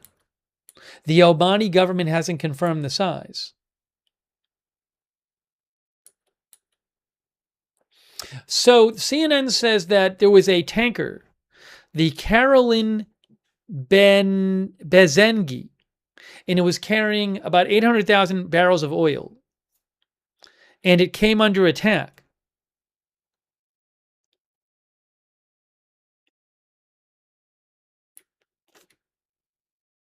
And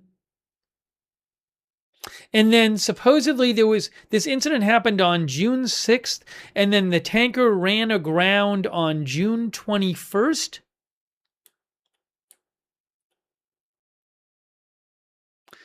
But it's the exact nature of the incident isn't clear. But I guess oil might be leaking now. This is confusing. So it is off off Al Qiblia Island, wherever this is. I just started hearing about this the last couple of days.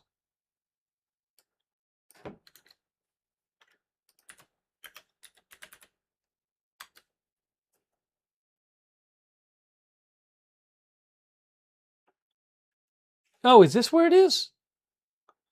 Maybe it's, you know what? I'm sorry. I had the wrong location. Wait, but now I'm confused. Because the CNN article is talking about it running aground, I think, over here.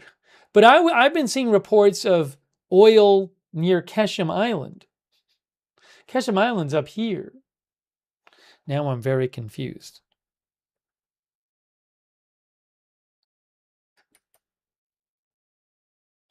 So Bloomberg reports that there's an oil spill near the Gulf, near Keshem Island, and says Iran is battling an oil spill. They say you can see on satellite images a dark trail in the waters off of Keshem Island and black deposits on the beaches.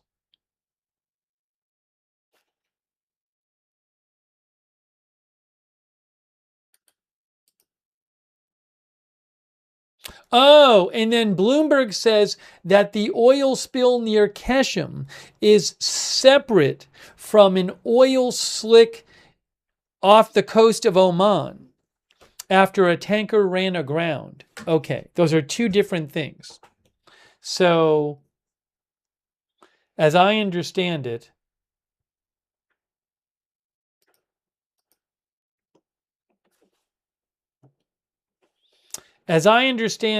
there's an oil slick off the coast of Oman, and then also another possible oil spill near Keshem Island up here.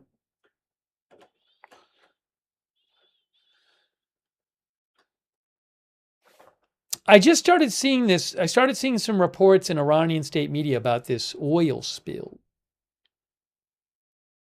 near Keshem Island.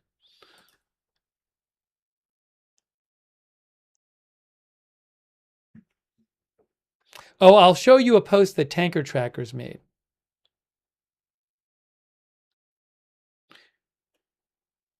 What?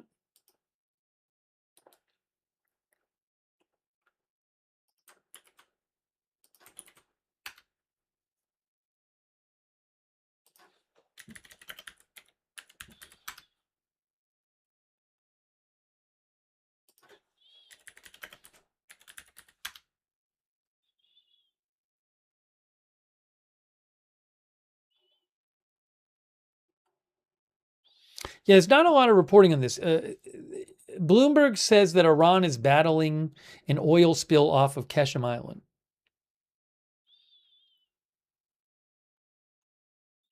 And Iranian media ISNA said responders are using absorbent sheets to collect the oil.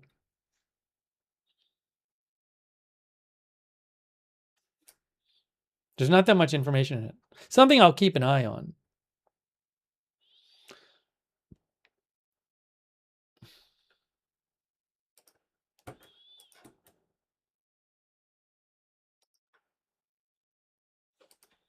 Pre-breakfast banana says, "Oh great! At first it was bombs and now an oil spill." I don't know like how big these are. I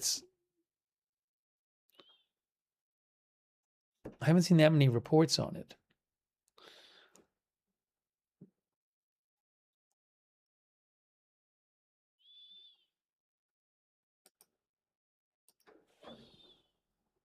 By the way, in case you're wondering, oil is pretty much where it was at the start of the broadcast.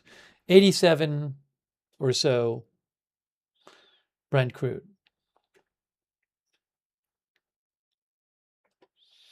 All right. Well, I'll keep an eye on that. Maybe we'll talk about that more in the future.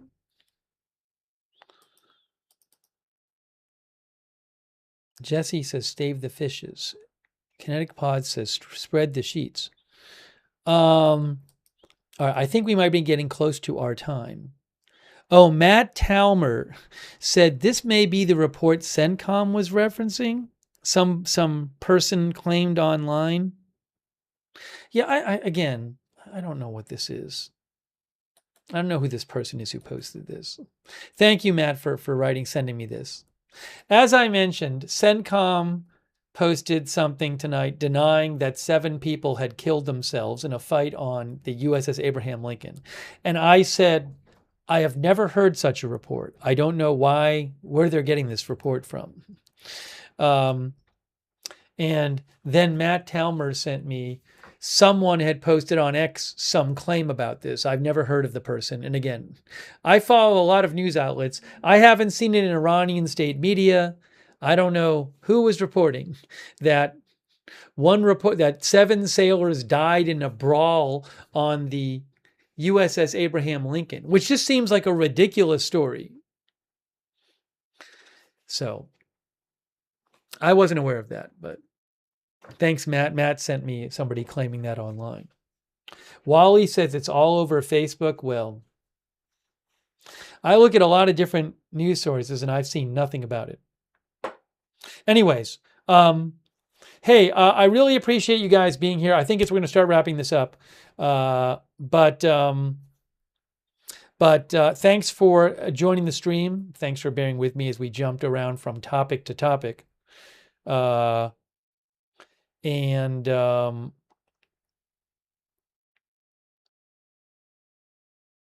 results from Clacton, yeah, that's where Nigel Farage is supposed to win in his. He's rerunning for his seat, right? I don't think we're going to be covering those results. I'm not aware that it's supposed to be particularly close.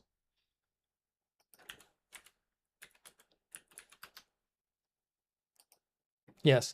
Reform UK's Farage faces off against Count Binface in election. Voters cast their ballots on Thursday in a local election pitting Nigel Farage against his main challenger, a comedian dressed as a trash can, in a test of opposition to the Reform UK leader's brand of populist politics. After weeks of facing accusations that he failed to properly declare millions of pounds received from a wealthy backer, Farage abruptly resigned from the parliament last month to seek a new mandate in a people against the establishment election in the seaside resort of Clacton. While Farage aims to demonstrate his strong local support to bolster his position against the charges, the decision by major parties not to put up candidates has left him facing more than 30 rivals, including comedians and independents, in what will be the longest ballot paper in British political history. His main rival is likely to be Count Binface, a silver cape-clad character created by comedian Jonathan Harvey, who has run against 3 prime ministers over the last decade to poke fun at them.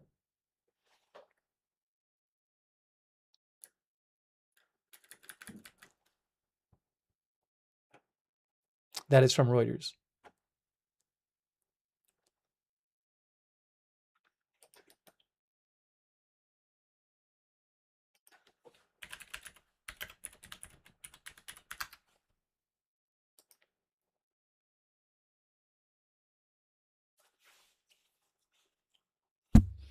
AP says voters are choosing between a man with eyes on the Prime Minister's office and a random assortment of candidates led by a man wearing a trash can on his head.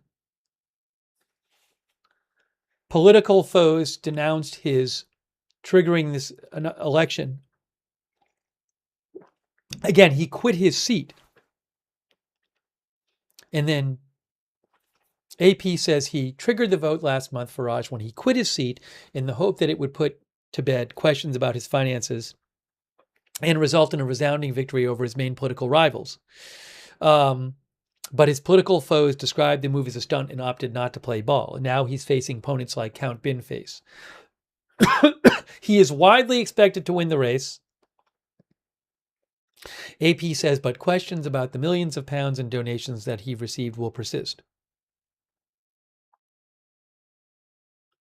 The election is a novelty with a record 34 candidates, says AP, including Howling Lord Hope of the official monster raving loony party and Marcus White from the Everyone is God party.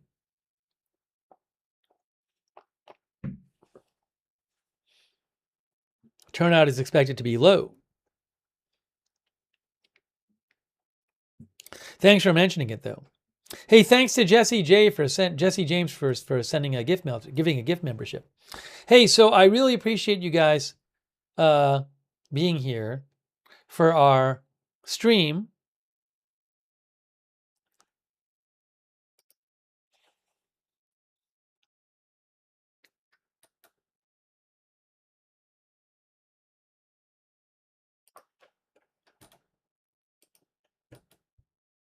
If I have a picture of Binface, I'll show you real quick for the few people who might still be watching the stream after I've said we're ending like 10 times.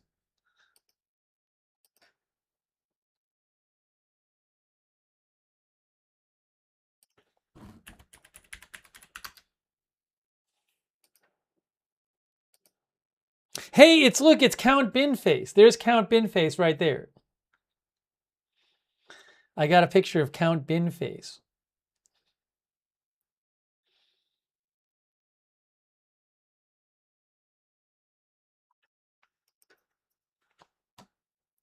It's from the AP. There it is. There's Count Binface from AP.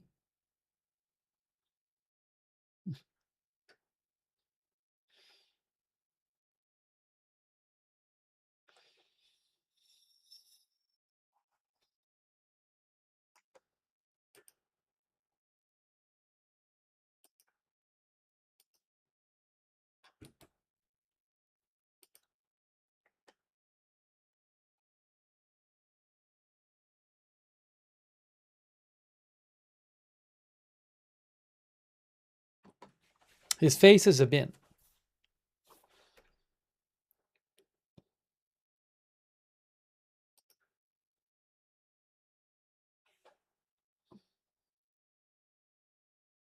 Okay, it's time.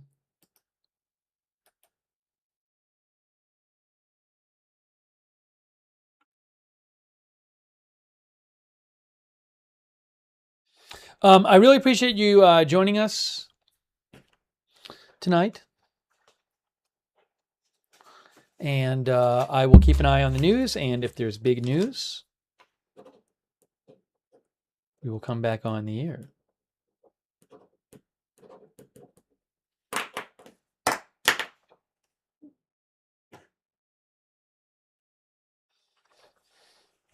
Either tonight or in the coming days.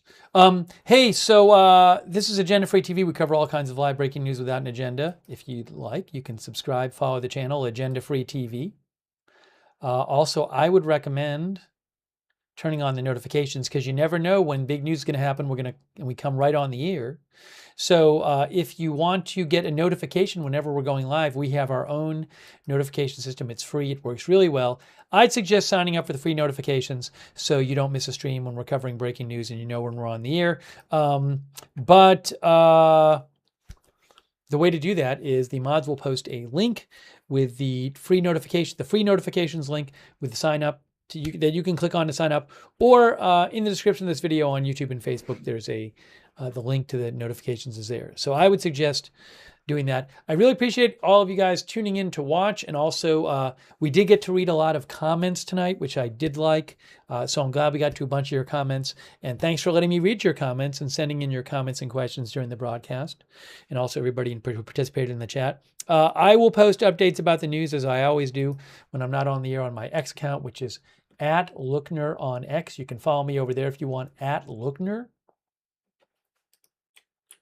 Oh, by the way, Raisback gave 5 of you memberships. Very nice of you, Raisback. Please thank Raisback if you got a membership from Raisback. Thanks, Raisback. Much appreciated. Also, I owe a thanks to Loanado. Oh no, I got behind. I didn't thank Static X, and I didn't for subscribing, and I didn't thank Loanado on Twitch either for the bits. Thanks, Loanado and Static X, if you're still watching. Hey, huge thanks to our moderators. They're the best. They're the reason that we can have chats, because they keep things under control and civil and respectful in the chat. Deadwing and Ruth over there on YouTube. Haley Girl, our other YouTube moderators, huge thanks. And also our Twitch moderators as well. Matthew Kohai 3 and Surly Dev, big thanks to you. All of our other Twitch mods. K. Lowry Body.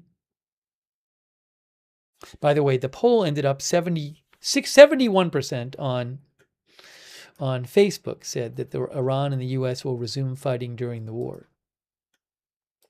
Kay Lowry Body, Andrea Holder, Darren Charlo.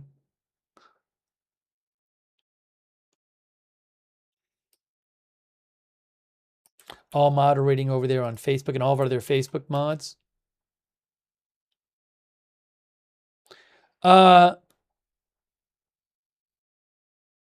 Joe, I don't know if we'll be covering that, Joe, but I'll look into it. I don't know that we'll be covering it, though, Joe. But thank you for the suggestion, Joe Daniel Ashley. Thanks, Joe. Did I thank Darren Charlo for moderating? I think. Thanks, Darren. And all of our other, and Linda Belk, Larry, Misha, our mods on X. Thanks to all of our moderators. Greatly appreciate it. Also, thanks to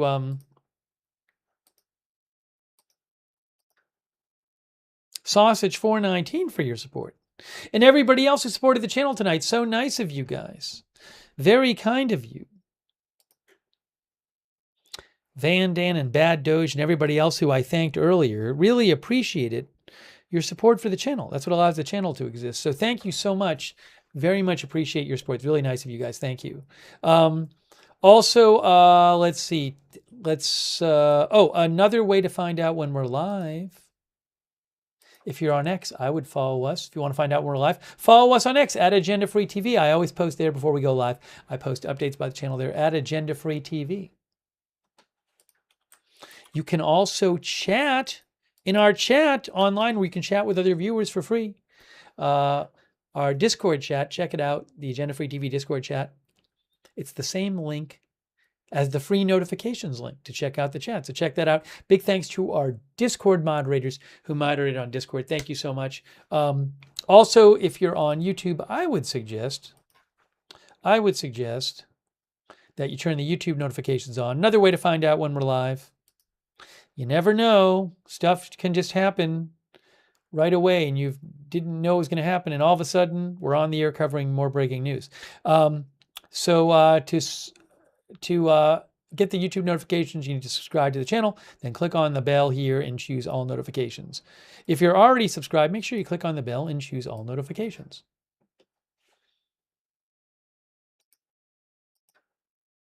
Big thanks to all of our Facebook subscribers like Dolly Clark, Martha Crawford, Diane Allworth, and all of our other subscribers over there. Big thanks. Who support the channel, and our Twitch subscribers, of course.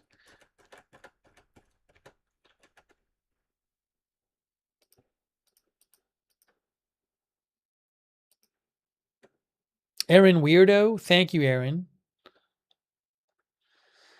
Static X, Yumi Katsumi, Desiarin, Shave Ezra, Steve God, Matthew Kohai 3, Wall Street, Douthis, Midtown Mike, Simp Nasty, Bobich J. Fett, Pre-Breakfast Banana, Matthew Kohai 3, Brand Nubian, and all of our other Twitch mods, our Twitch mods, but also our Twitch subscribers. Wall Street Shaggy, thank you. I got that fire, thank you. And our YouTube members, CAC, Marisol Del Valle, Ken Lance, Chris N., Robert Lockhart, Deborah Hordes, Deborah Hodes, sorry. Deborah Hodes, Marisol Del Valle, Reagan, Red Girl, the one and only Rita, David Joe Klotz, Most Trustworthy Machiavelli, Thomas Darwin, Mike A. Thanks. Also thanks Julia B for watching. Steel Booking, thanks for being a member. Robert Lockhart, thank you. Princess Kidda, thanks for watching. Tatot, Jillian Adams, Mad Mike, Rodney King Official. Gina Pina, thanks for watching.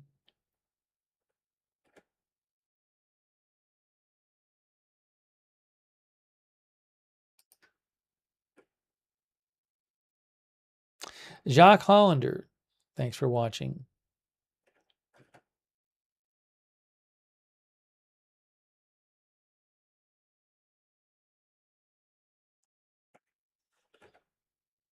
Joseph Hillstrom, thanks for watching.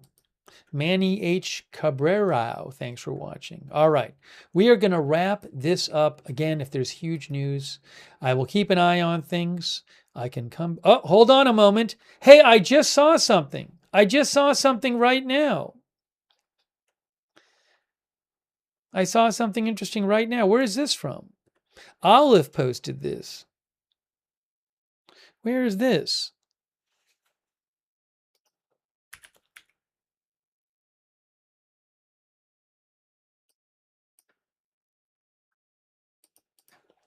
It's not huge, but just something. Hold on. Where is it here? Where did Olive find this thing?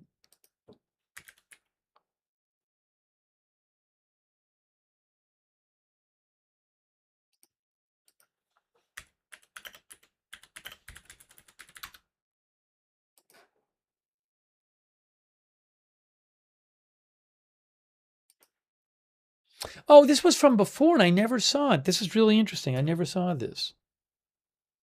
Why won't it come up on the screen? This is strange.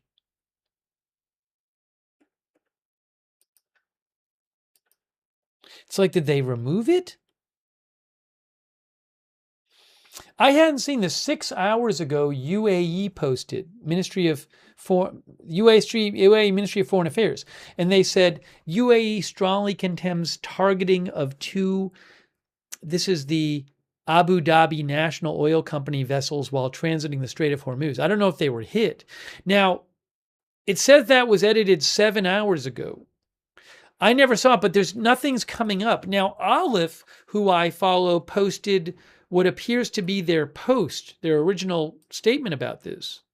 But I don't know why that statement isn't posted. They didn't really give much detail. So they claimed that Iran targeted two oil tankers, two vessels affiliated with the Abu Dhabi National Oil Company as they were transiting the Strait of Hormuz with no injuries. I don't know if the ships were hit.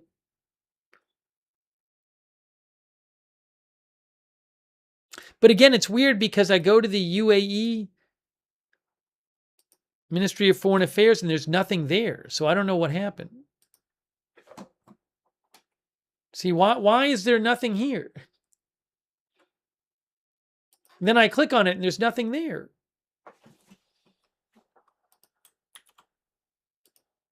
So it looks like Iran might have tried to attack a couple of ships. Anyways, that was posted about 7 hours ago, and it says UAE strongly condemns targeting of two, I believe that's the Abu Dhabi National Oil Company vessels while transiting Strait of Hormuz. But for some reason, I don't see the actual announcement there. Austin said CNN posted it about 6 hours ago. Yeah, I hadn't seen it yet. I'm sorry about that. I had no idea. I missed it.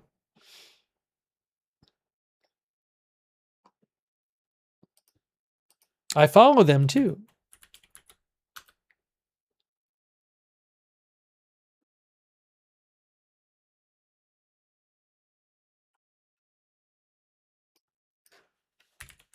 Well, I'll keep an eye on that as well.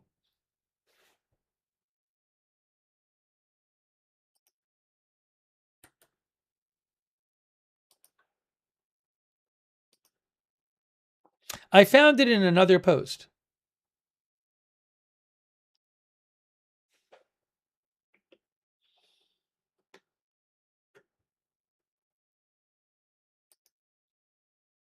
But anyway, there's something weird with it. Anyways, I'm not going to worry about it right now. I'm not worrying about it right now. So I'm going to wrap this up, but we'll keep an eye out. I haven't heard anything from UK MTO about any ships getting hit, so I will let you know if I hear anything. I'll post it on X.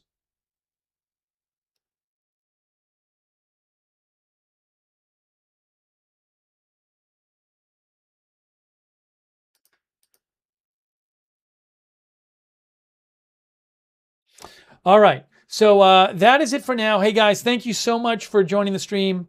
I'm sure we'll have more news coverage soon. I appreciate you guys being here. And thanks again to our mods. That's it for now. Thanks for watching. We'll see you soon with more live coverage right here at Agenda Free TV.